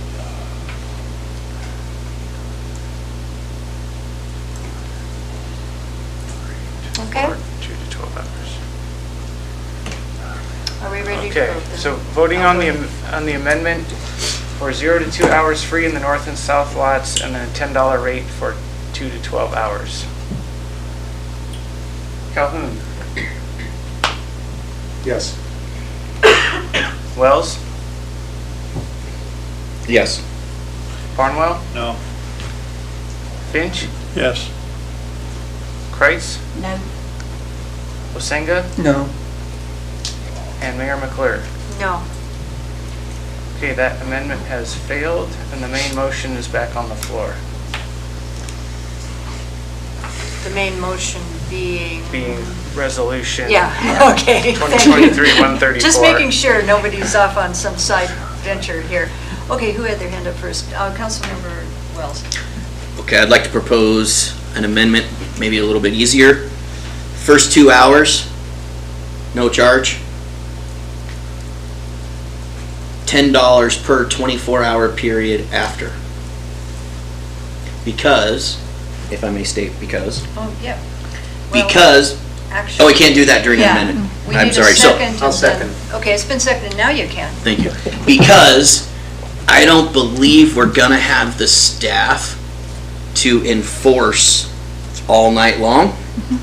And again, as a person who was in the charter industry, I did a lot of overnight trips and had my customers, $10 a day for parking, and we're gonna be gone 3 days, they throw in their $30 and we're gone. But then when you start adding in these different variables, it gets not only confusing for the person paying to park, but it can also get confusing for staff trying to maintain it. And then with that happening, then you can have argumentation between the two parties. And so my amendment, again, is the first 2 hours free, $10 a day, 24 hours after that, so. And could you clarify for the clerk which parking lots you're Yes. referring to? Yes, so the north, the south, and the center lots. The 3 lots. First 2 hours free. The center lot's already free for the first 2 hours.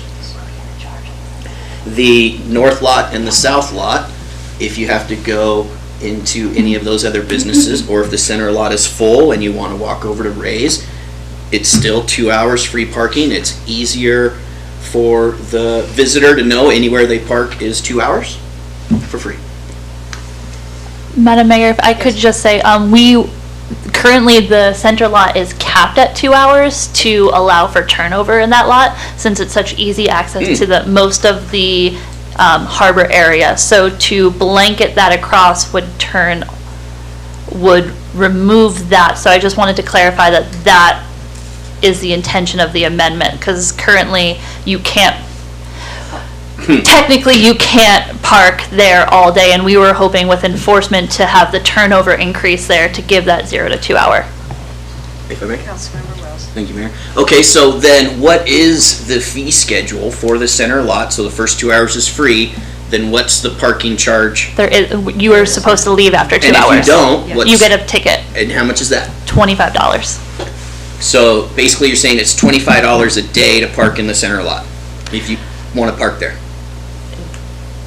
Yeah. With Yeah. the ticket. Yeah, with the Yeah, with ticket, the yeah, ticket. with the ticket, yeah. That doesn't go on your driving record, but it's $25 if you want to park in the center. Yeah. Okay, I'd like to alter my amendment, or actually, sorry. Kim. Yeah. I'll just say the chief. I'm sorry, but just so you know, with that, there is a end to that. So if a person continually offends and we identify them as a repeat offender, we can trespass them. So we don't have to let that go on forever. Good. That's all. Okay. Did you want to finish what you were saying? Because of administration's comment on the center lot, I was going to change my amendment, and maybe my second will agree. So the north and south lots, first 2 hours free, 10 hours a day afterwards. The center lot stays where it's at, 2 hours. Anything after that is a $25 a day ticket. Is that what we were saying? I would request you not put that into the amendment, the $25 a day ticket, because we don't need that in the, yeah, that's already, but I appreciate the sentiment. I apologize very much, so I hate dragging it out. Okay, so, last attempt. If I may, Yes, I'm going to please. read this for the record. Councilmember Wells' amendment is 0 to 2 hours free in the north and south parking lots, and then $10 per 24 hours after that. Correct. Okay, and does the second agree? I agree with that. Okay. Okay, voting on that amendment. Oh, excuse me, Member Barlow had his hand. Can we discuss that before we vote? Yeah, you can. Yeah. Your amendment takes away the $15 for 12 hours plus, right? Councilmember Wilson. Because I don't believe we'll have the enforcement to be out there to gain that extra $5. Okay, but Ms. Haas stated that both north and south lots have, I think, 78% compliance already. And I did multiple day charters also. And my clients, I just direct them to the pay station, paid 3 days, we're gone. So I don't think having enforcement at night is necessarily that important in these lots, from what I've seen. So I think we need to try to make as much money as we can on this parking without being too onerous on locals. So I would prefer to go back to the original in the sense that I think center lot is going to be free no matter what. The north and south, I could go for $5 for the first 2 hours, or just go $10. But $5, because from my experience, most of the locals, and I'm sorry if I'm wrong about this, but from my use of it from the harbor, the north and south lots aren't used as much by locals. It's the center lot or the street. And I'm just worried that we're eroding our profit margin on this system by your proposal, and I just really nervous about that. Okay, can we vote on Councilmember Finch? One of the main things too with the 0 to 2 hours, myself have parked in the south lot and on the upland lot just to get down there to go snagging or fishing because there's so many people. Okay, I'm not going to be down there for more than an hour and a half. If I'm not catching, I'm out of there. That's most people's mentality. So they come to Seward, spend all this money to go snagging, and now we want $5 a day for them to go snag for an hour. The 0 to 2 is more than fair of free. You know, we're gonna make money. If we have enforcement, we will make money. If we're at 78% and we can get 90% enforcement, we're gonna make money. Okay, Councilmember Wells. Yeah, so to Councilmember Barnwell, I appreciate that. Would you agree to run it with this amendment for this summer to see how much revenue we actually generate and how hard and difficult enforcement is? Because we can revisit this next year, see how the system works, see how much compliancy there was, and then we can actually do the math to see how much money we lost. Or didn't lose. If I would, if the option was to be comparisons, then the administration would recommend we just don't change it at all, because then we can compare 2023 to 2022 with the charges being exactly the same and only enforcement changing. To have enforcement change and charges change, the comparison data would be inaccurate. Or not inaccurate, but different. Councilmember Price. I just wanted to clarify, the uplands, so if we voted on it like this, the uplands and the other parking lots are gonna be what's here on paper. That isn't, it's not gonna change? No. Okay, and that's not gonna be difficult for enforcement? No. Okay. Councilmember Barnwell. All right, this is getting a little laborious, but is there a way to create a category for locals? Like Councilmember Finch is talking about going down there and snagging. Is there a category that could fit in where we could have a $50 local seasonal pass for? We could keep the seasonal pass rate at $50. If that, at already the have next that. discussion. We haven't talked seasonal But we haven't pass. discussed seasonal pass yet, so we could, That might alleviate your issue. Well, but why not just do 0 to 2 hours free? Well, that's what we're voting on now. Are we ready to vote? Would you please reread this? Certainly. amendment? So we are voting on the amendment, 0 to 2 hours free in the north and south parking lots, and then $10 per 24 hours after that. Okay. So Barnwell, No. Finch, Yes. Kreitz, Yes. Osenga, Yes. Wells, Yes. Calhoun, Yes. and Mayor McClure. Yes. Okay, that amendment has passed, and now the main motion as amended is back on the floor. Other amendments? Other amendments, or we should get an amendment before the discussion this time if we're gonna, and you had part of one, so. Go ahead. I don't mind I would like to make an amendment to the seasonal pass increase from $50 to $100. I would like to make an amendment to raise from $50 to $60. And for seasonal permit slip holders, I know how much a slip for seasonal permit holders, leave the increase to $100. So can we get a second first? I'll second. Okay. I want to know which category, so are you talking parking seasonal permits harbor employees? Correct. Okay. Okay, Yes, Madam Mayor. thank you. And that was 60. And you amended it to $60 from, Yes, Madam Mayor. and the current fee is now, may I ask? The current fee is 50. 50. Discussion on this? I'll start with Councilmember Calhoun. Yeah, just a clarification. So we're doing $60 for seasonal permits for harbor employees. The seasonal permit for slip holders, we're leaving at 100. That's what he said. Okay. Seasonal vehicle with trailer, we're leaving at 200. Seasonal visitor, we're leaving at 150. Yeah, that was. And seasonal permits commercial, we're leaving at 350.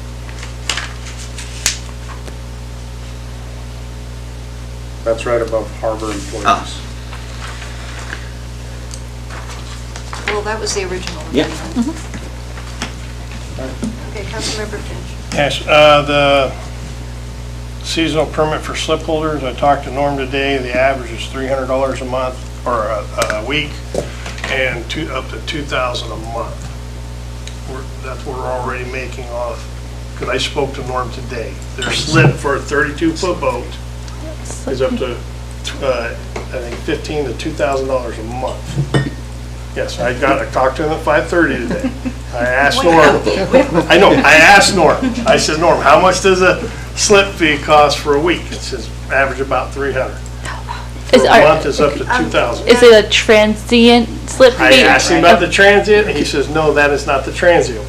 So I was on the phone with Norm today asking him that.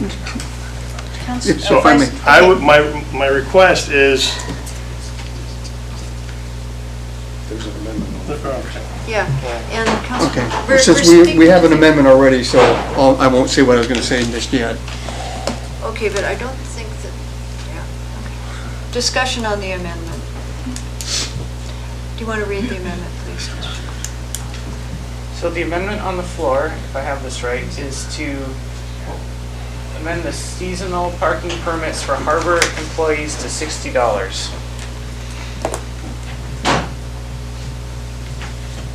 And that was the only change to the seasonal That permits. was the only change? Are we ready to vote on that? Okay. Okay, voting to amend the seasonal harbor area employees permit to $60. Barnwell, Yes. Kreitz, Yes. Calhoun, Yes. Osenga, Yes. Finch, Yes. Wells, Yes. and Mayor McClure. Yes. Okay, that amendment has passed, and now the main motion is back on the floor as amended twice. Okay. Any other amendments before we get done with this part? There's a few on here. I'd like to amend the seasonal permit for slip holders to be the same at $60. Because that's why I called today and talked to Norm to see what they were paying. And it is currently 50. It's currently 50, we're proposing 100, yes. With what? Proposing 100, Right. yes. Okay, is there a second? A second for discussion. Okay. Moved and seconded to lower that to $60. Vice Mayor was saying. My first inclination here is to point out that slip holder fees are not associated with parking lot fees. They are totally different things. You've got a 50-foot boat, you're going to pay for a slip, whatever the going rate is. I don't think that should have anything to do with whatever they have to pay for parking. Honestly, that's just my opinion. Was that, No, that was from a previous discussion. oh, okay. Councilmember Wells. Thank you, Mayor. I don't want to contradict Councilmember Calhoun on the cost of the boat slip fees. Or sorry, Councilmember Finch. I apologize. However, I just paid my slip fee because I have a slip, and it's just under $2,000 twice a year. So it's $4,000 a year, not $2,000 a month. I know, because I just paid Maybe I it. did get his numbers mixed up to $2,000 a Yep. year, like 3 a month. But Yes. That's all I had to say. that is for the slip, not the parking. Yes, ma'am. Yeah, That's all I was trying to clarify. Right. Yes, ma'am. We're talking parking. And I was just going to say too, it's roughly the same as what Councilmember Wells is saying, that we pay. And I am in agreement with the current rate increase because the amount of people that have boats there, if you're going to park and you can afford a slip, you can afford to park there. Okay, So my question Councilmember. is, the harbor employees pay 60, the slip holders pay 100. What do the locals pay? Are we paying 60 or 100? Depends on if you're I mean, it's, or not. If I all may we got in add, here is it says seasonal visitors. that would be a visitor pass, is what we would sell people who didn't go into either category. Yeah. Season, yes. Could we, well, that's a whole nother thing. Yeah. This will go on. Yes, I mean, this is the growing pain of enforcing parking, so it's an exciting conversation to have as we lean towards enforcing our parking. The term harbor employee is flexible. So we could change harbor employees to Seward residents, but then that prohibits harbor employees who don't claim their residency as Seward, so just thinking out loud. Okay, but what we're discussing now is the amendment to change tell me again. So the amendment is to change the slip holder seasonal permit fee to $60. Okay. We ready to vote on that? Okay, let's vote on that. Okay, voting on this amendment for the slip holder seasonal pass to be $60. Kreitz? No. Wells? No. Finch? Yes. Barnwell? No. Calhoun? No. Osenga? No. And Mayor McClure? No. Okay, that amendment has failed, and the Main motion is back on the floor with the first two amendments. We done enough damage here? Anything else, Councilmember Wells? My brain just reminded me that I misspoke. I don't pay 2,000 a year twice a year. I pay 2,000 per year for my slip. So just wanted to clarify that, just to clarify. Thank you. Okay. Are we complete with this section? Madam Mayor? Councilmember Finch? From clarification, I just got the seasonal visitor parking pass also pertains to the locals. So I was just thinking, sorry, I was thinking out loud, but the 0 to 2 hours, was the compromise since there is no seasonal parking pass, so seasonal visitors can come in, or seasonal people Seward people visiting the harbor can pop in for 2 hours without having to buy that seasonal pass for that free amount of time. So harbor workers who need to spend more time in the harbor can utilize the harbor employees pass. So I was thinking out loud with a microphone. Okay. So, Councilmember Finch, if I may, just historically, traditionally speaking, we would sell the visitor pass to a local if they didn't fit into the category of a slip holder or a harbor area employee. So if you lived in Seward and worked downtown and wanted to buy a seasonal parking pass for the harbor, it would be $100 for a visitor pass. That's how it was back in the day. So if you plan on spending more than 2 hours at a time in the harbor all season long, you would purchase that pass.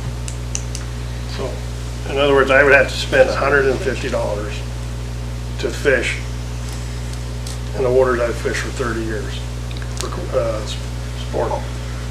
Well, or you could pay the daily fee, or, Instead of getting a seasonal pass.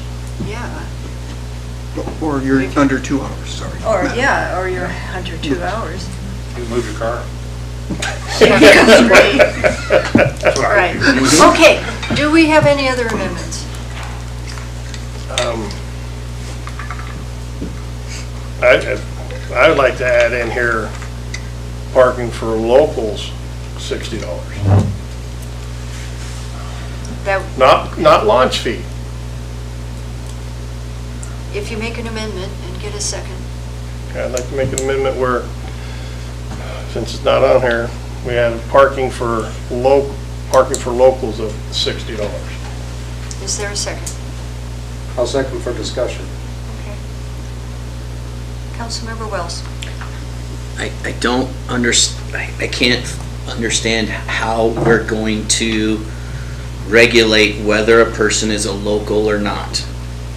And so they go in and show their ID. Well, I don't know how long it took me to change my address on my ID when I moved here, because you don't have to do it right away when I came from Soldotna.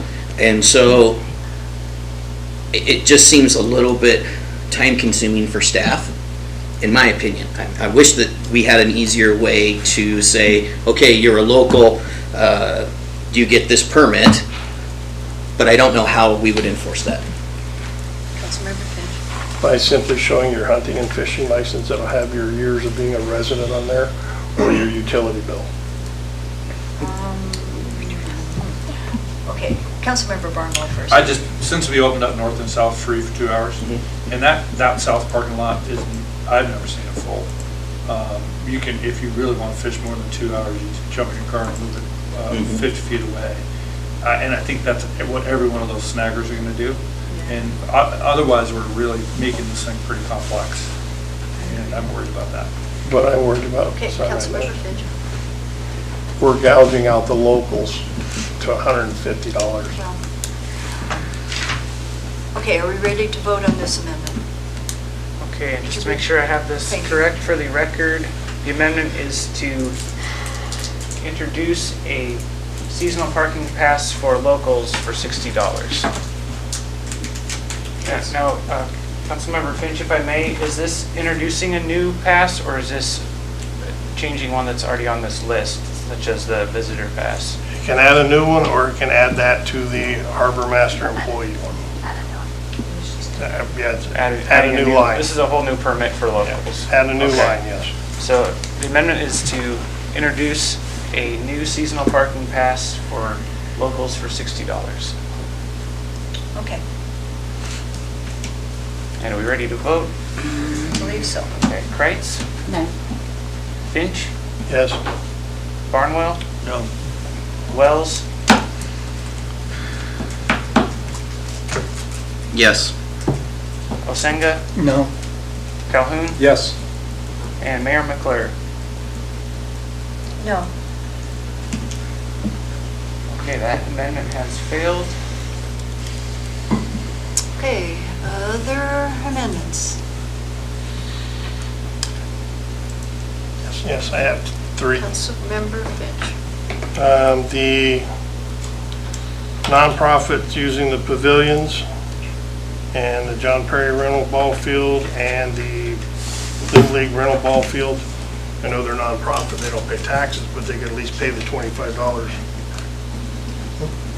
And I'd like to make the amendment to the following, where the nonprofits for the Ryan Lewis Citizen Pavilion, the John Perry rental, and the Little League rental ball field be the same as the youth programs, $25. Is there a second? I'll second for discussion. Okay.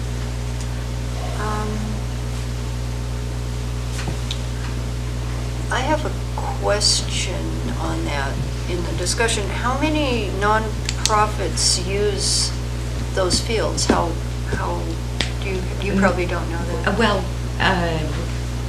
last year, I want to say one. We got one nonprofit using the field. So it's not a One to huge... three, one to Yeah. five a year. So it's not a huge number? No. Any discussion? Want to vote on that? Okay, we're ready to vote. Okay, voting on the amendment to introduce a $25 fee for the 3 nonprofit ball fields. Finch, Yes. Barnwell, No. Kreitz, No. Calhoun, No. Osenga, No. Wells, No. and Mayor McClure. No. Okay, that amendment has failed, and the main motion is back on the floor with the 2 amendments. Okay, any other Parks and Rec in that category? None. Okay, so we're good with that. Okay, Madam City Manager. moving along. The final would be cemetery fees. We made some adjustments to there, which is still in Parks and Rec, but I think Courtney might have knowledge on it as well. Yes. Yeah. So the cemeteries were moved from community development in the clerk's office to the Parks and Recreation Department. We routinely maintain the cemeteries, City Cemetery, Oddfellows, and the Woodland.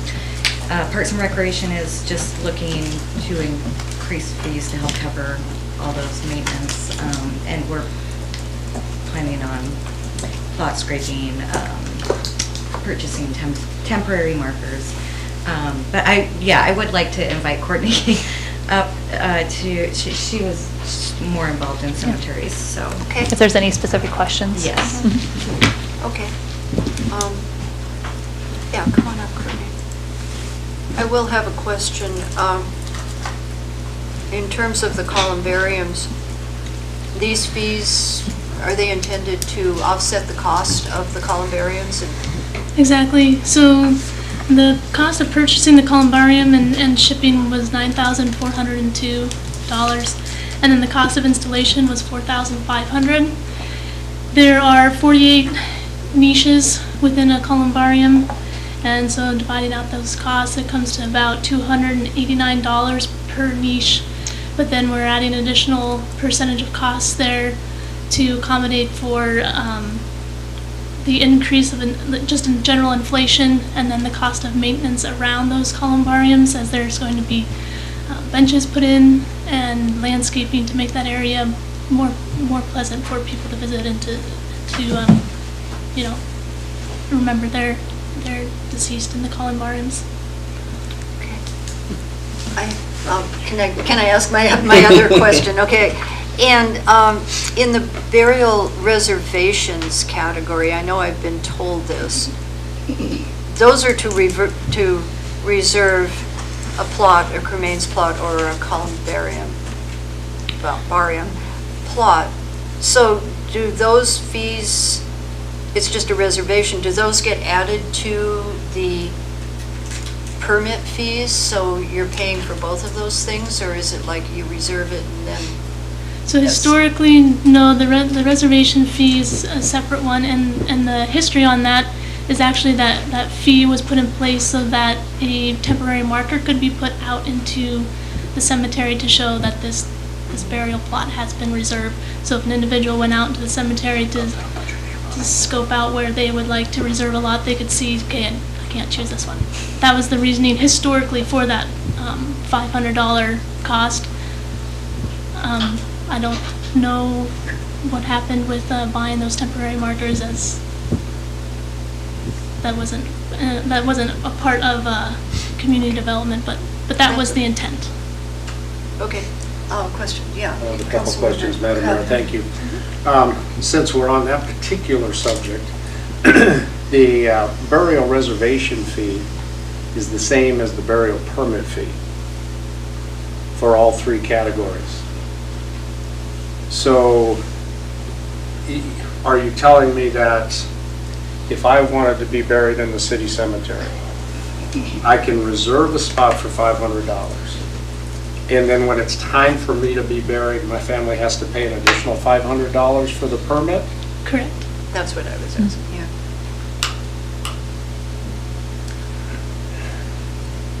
yeah. Okay, I'll digest that a second. We went from $25 burial permit fee for any category to $500 for a full casket. I understand the columbarium a bit more because we're involved in that whole project.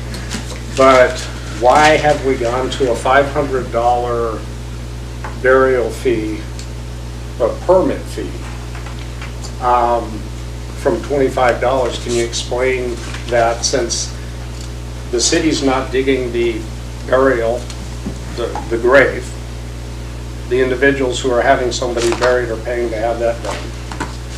The individuals that are burying somebody are going to pay a deposit, if it stays this way, of $1,000 for the memorial marker. So I guess my question is, has the administrative cost from producing a $25 permit gone up to cost us $500 to produce a permit? So the the permit fees in general are to cover more of those maintenance costs for the cemetery, which I can't speak exactly to the cost of those maintenance. That hopefully Mel can answer some of those specifics. But I do have, as far as, along with those maintenance costs, other things that go into the upkeep of the cemetery are things such as we did the ground penetrating radar survey to verify where bodies are located, since there are many that haven't been marked, and that cost $30,000. There was also a cemetery survey done, which it's required in code that the cemetery must be platted, and so doing a cemetery survey, platting portions of the cemetery to verify where those lots are, cost us $8,000. So those are just additional fees on top of the general maintenance, but that the permit fee were raised not just for processing the paperwork. That doesn't take very much time. It was for the maintenance of the cemetery. Okay, other questions? Or, yes, Councilmember? Thank you, Madam Mayor. How many deposits did we receive last year, if you know, and how many burials did we perform last year? I do not have the exact number. I can give you an estimate. It was anywhere from 5 to 10. 5 to 10 reservations or 5 to 10 burials? Burials. Do we have any idea on how many reservations? Reservations, we received at least 3. 3? Thank you. Councilmember Barnwell.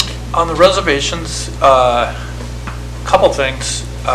Do people reserve this because they're worried that, or we, if you decrease the price too much on reservations, would it be a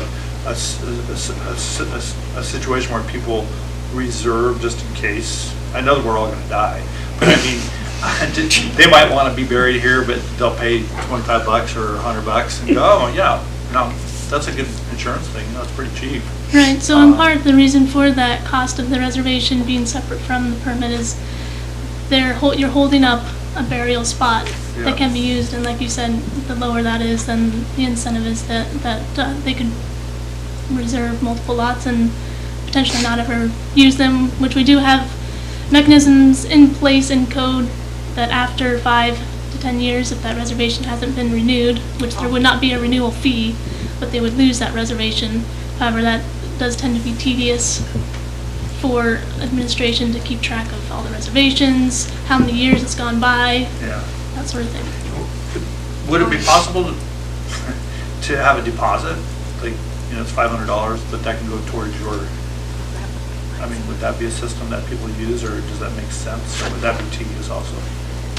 It's possible, depending on how long that duration is between when they reserve it and when they need it, it could be difficult.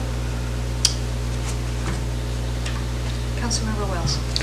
To Councilmember Barnwell, I think that would also add to finance to try and track those deposits, and I believe it's federal law that you cannot put a deposit in an interest-bearing account, so we actually would have to have an account just for deposits that's non-interest-bearing, which is more for finance to deal with. Okay, are there amendments that people want to make on this one? Just for the, if anyone's still listening, this is the last of the categories. So, yes, Councilmember. Yes, thank you, Madam Mayor. I do have one amendment. I'd like to make an amendment that changes the burial permit for a full-size casket plot from $500 to $250. Okay, is there a second? I'll second. Okay. Discussion? Want to vote? Okay, let's vote on that. Okay, voting on the amendment to change the price for a full-size casket plot from $500 to $250. Finch, Yes. Osenga, Yes. Calhoun, Yes. Wells, Yes. Barnwell, Yes. Kreitz, No. Mayor McClure. Yes. Okay, that amendment has passed, and the main motion is back on the floor with 3 amendments. Other amendments to this section? Councilmember Calhoun? Madam Mayor, thank you. No, I don't have another amendment, but the one comment that I'd like to make before we move past the burial, the cemetery thing, is for people to understand that this pertains only to the city's cemetery and not to the other private cemeteries. You can state which those are if you want. Well, you've got the Legion Cemetery, you've got the Pioneer Cemetery, you've got the Oddfellows, I believe, or does that still exist, or is that the city's now? And then you also have,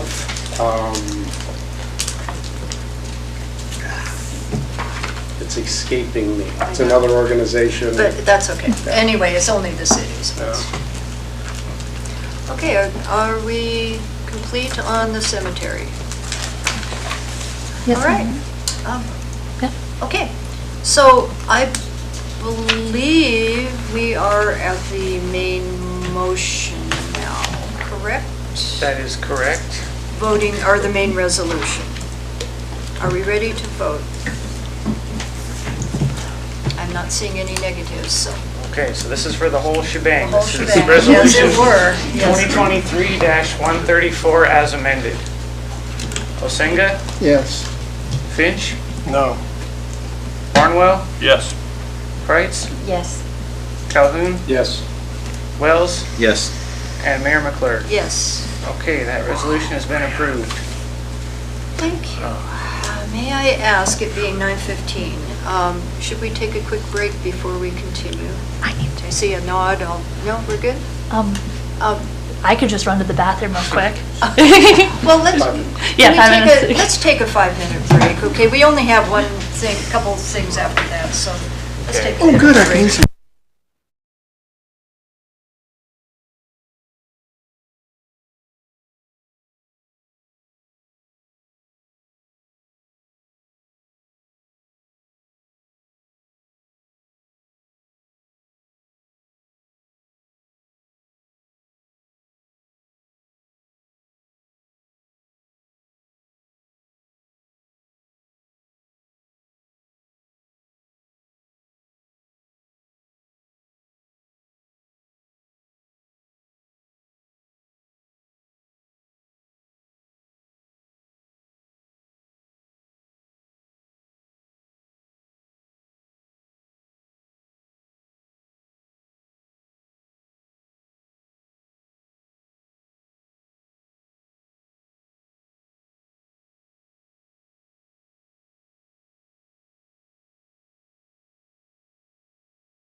Okay? And we are back on the air, ma'am. Okay, we're back to order at 9:19, and we have one other resolution, and it is Resolution 2024-003. Mr. Clerk, would you please read that in? Resolution 2024-003, Authorizing the city manager to purchase Motorola radios and related equipment from Procom Alaska with associated installation, equipment, and programming to include a 10% contingency in an amount not to exceed $393,356.99. Okay. Is it appropriate to ask for a motion to approve the substitute at this point, or do we? That would be fine. We were given a laydown with the substitute, for a substitute to this, and the only change is where the money is coming from the account. And so I would ask for a motion to approve the substitute. And a second, please. I will make the motion to approve the substitute resolution 2024-003. I second. Okay, moved and seconded. Administration. Thank you, Madam Mayor. And to clarify that the substitute resolution takes the funding for these radios from the general fund rather than the motor pool fund as originally stated in the agenda. And that's a decision that we move towards, since most of the radios, since in the past some radios would be in car vehicles. This is a variety of radios across departments, handhelds, etc. So changed that. But for more information, I'll turn to the chiefs. Well, like I stated in the agenda statement, it's kind of an unfunded mandate from the state. Alaska Land Mobile Radio is the statewide radio system. It lets us be interoperable with multiple agencies, departments, all across the state, but more importantly here locally for us. And there's a hard deadline by ALMR for December 1st, 2026. And so 2 reasons. Number one, lead time on this stuff is anywhere from 18, 20 months. So by the time order it, get it here, get it installed, we just want to make sure we're ahead of that deadline. And secondly, gotta bite the bullet sometimes. It's going to be cheaper today than it's going to be in 6 months to a year. So bring it forward to do it all at one time and just knock it out. Any questions? Okay, questions on this? We got both chiefs. Did you have anything? Well, the only thing that I would add to that is, when I bring particularly car purchases to you guys, I always include a radio for those cars, and in the past that wasn't always the case. And I currently have 2 radios in cars. One of them is the car that I drive every day, the blue car, and then one of the Explorers sitting out there. The radios are so old that they already don't work. And so my guess is here in the city we have some other old radios that simply just are already not working. So this is important. And I shouldn't have to tell you what an important lifeline my radios are. So yeah, I just encourage you, let's get this done. Councilmember. Chief, I've worked with the Almar at the prison, but the short version is the Almars, that's fire department, NOAA, troopers, SPD, all be able to contact with various dispatchers across the state, no matter what the weather, earthquakes, all of that. It's better than a ham radio. So long as the But it's secured.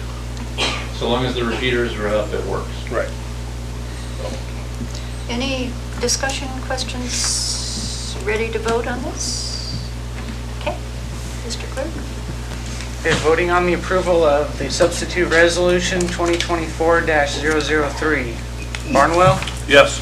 Wells? Yes. Finch? Yes. Osenga? Yes. Calhoun? Yes. Kreitz? Yes. And Mayor McClure? Yes. Okay, that resolution has been approved. All right. Thank you, guys.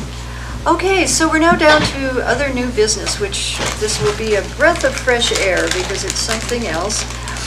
The first item to discuss is setting the timing for the 2024 annual evaluations for the city attorney, city clerk, and city manager. And we've got some information on that if I can find it on page 191. But this is the thing we do annually. And there, I found it. We have,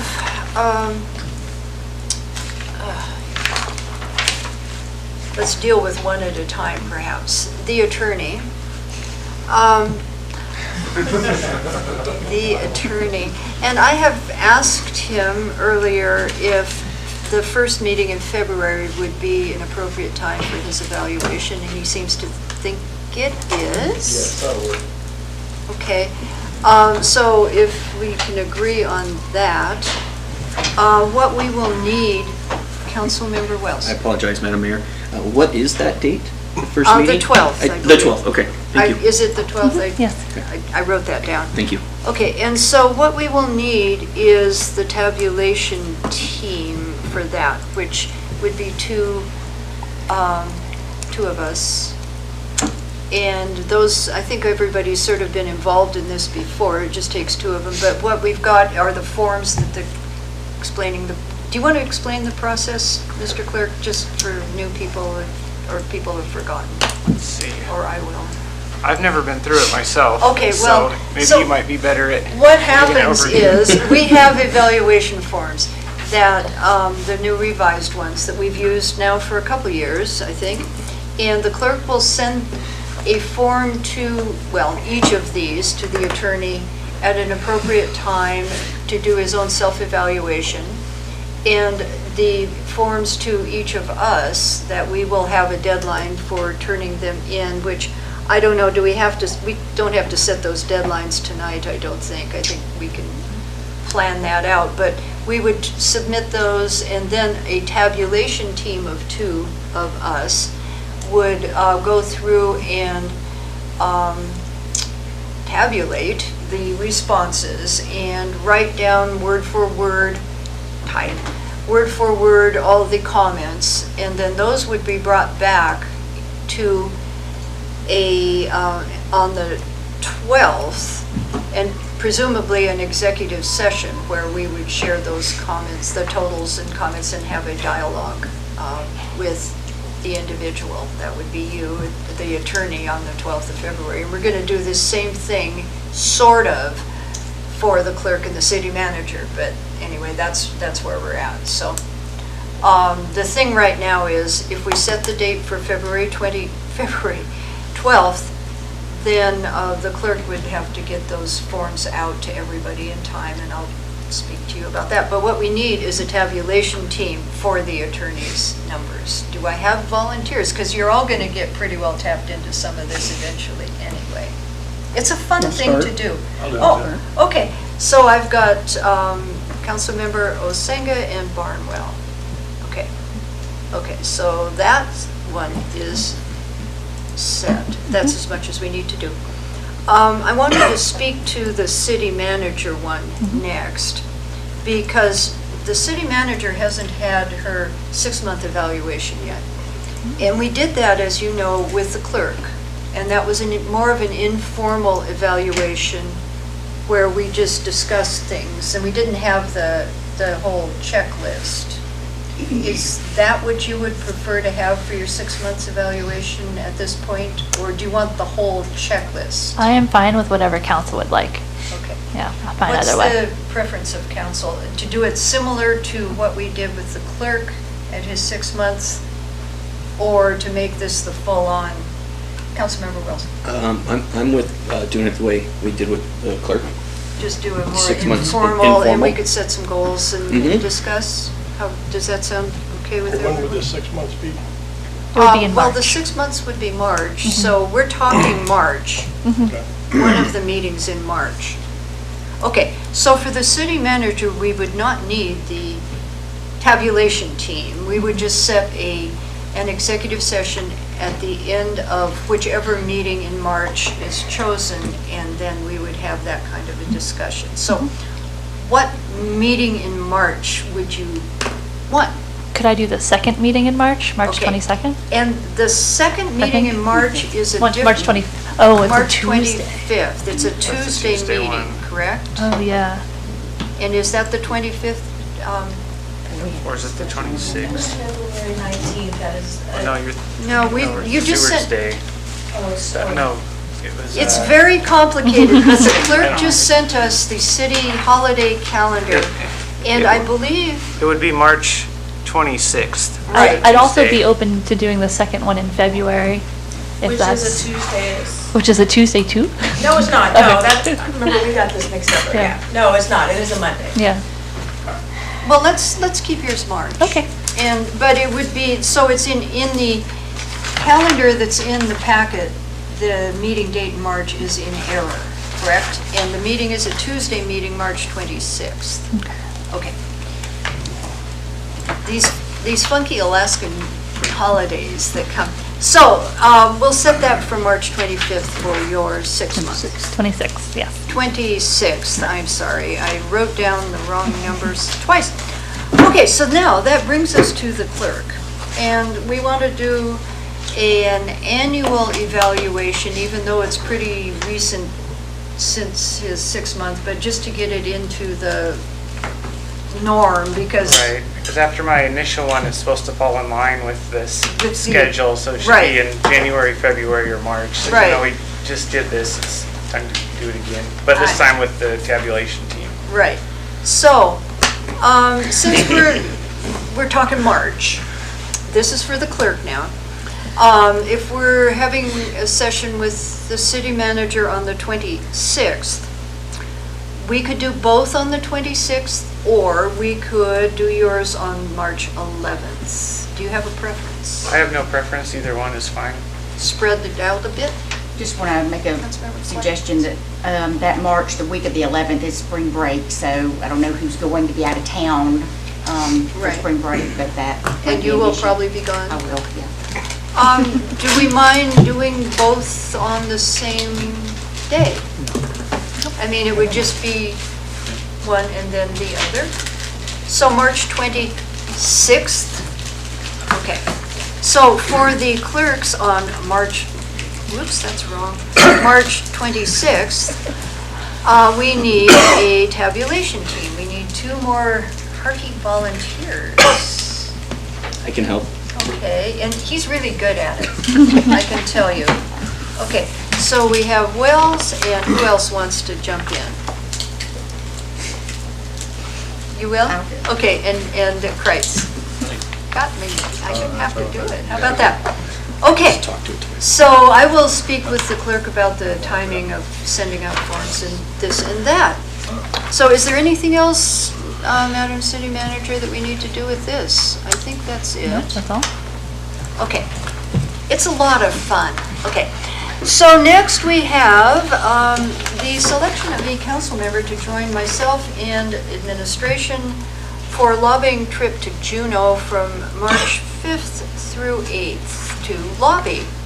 Do I have a volunteer? I would like Vice to. Mayor, we apparently are only sending one other, just expense-wise and this and that. So if it's okay with, and the Vice Mayor doesn't get to go to DC, so maybe we should honor him with this trip to Juneau, and he didn't go No, last year. no I'm just pressure, trying to no pressure. justify it a bit. If anybody's just dying to go, we could discuss it. Okay, so are we agreed to send Vice Mayor Osenga? Great. And what we will be As long as doing, he comes back with an honorable in front of his name. he will.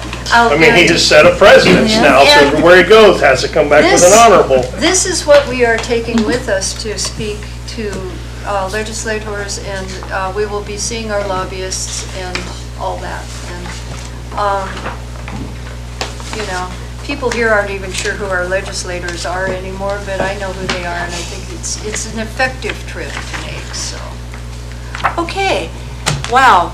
I think that was our last item, and so we are now, there's so many out there, to citizen comments. You get 5 minutes to speak on any subject, should you choose.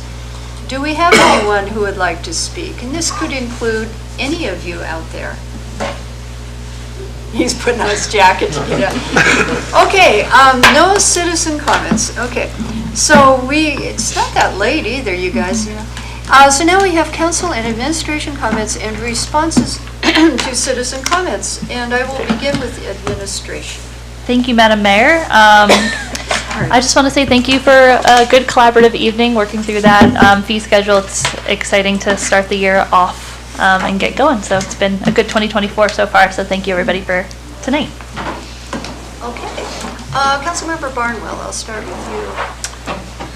Congratulations to the wrestlers. That was great to see these guys here. I think very impressive team and great coaches. Our schools did it once again, so that's awesome. And not the most exciting meeting, but I think it was pretty productive. So thanks everybody. Okay, Councilmember Prince. Same thing. Congratulations to the wrestling team, and that's it. Okay, Councilmember Wells. I'll just echo the congratulations. No, we could just dance. Mhm. Councilmember Finch. Same thing, good job on the wrestlers. That was very impressive, and you can see some of them got their money's worth out of feeding them kids.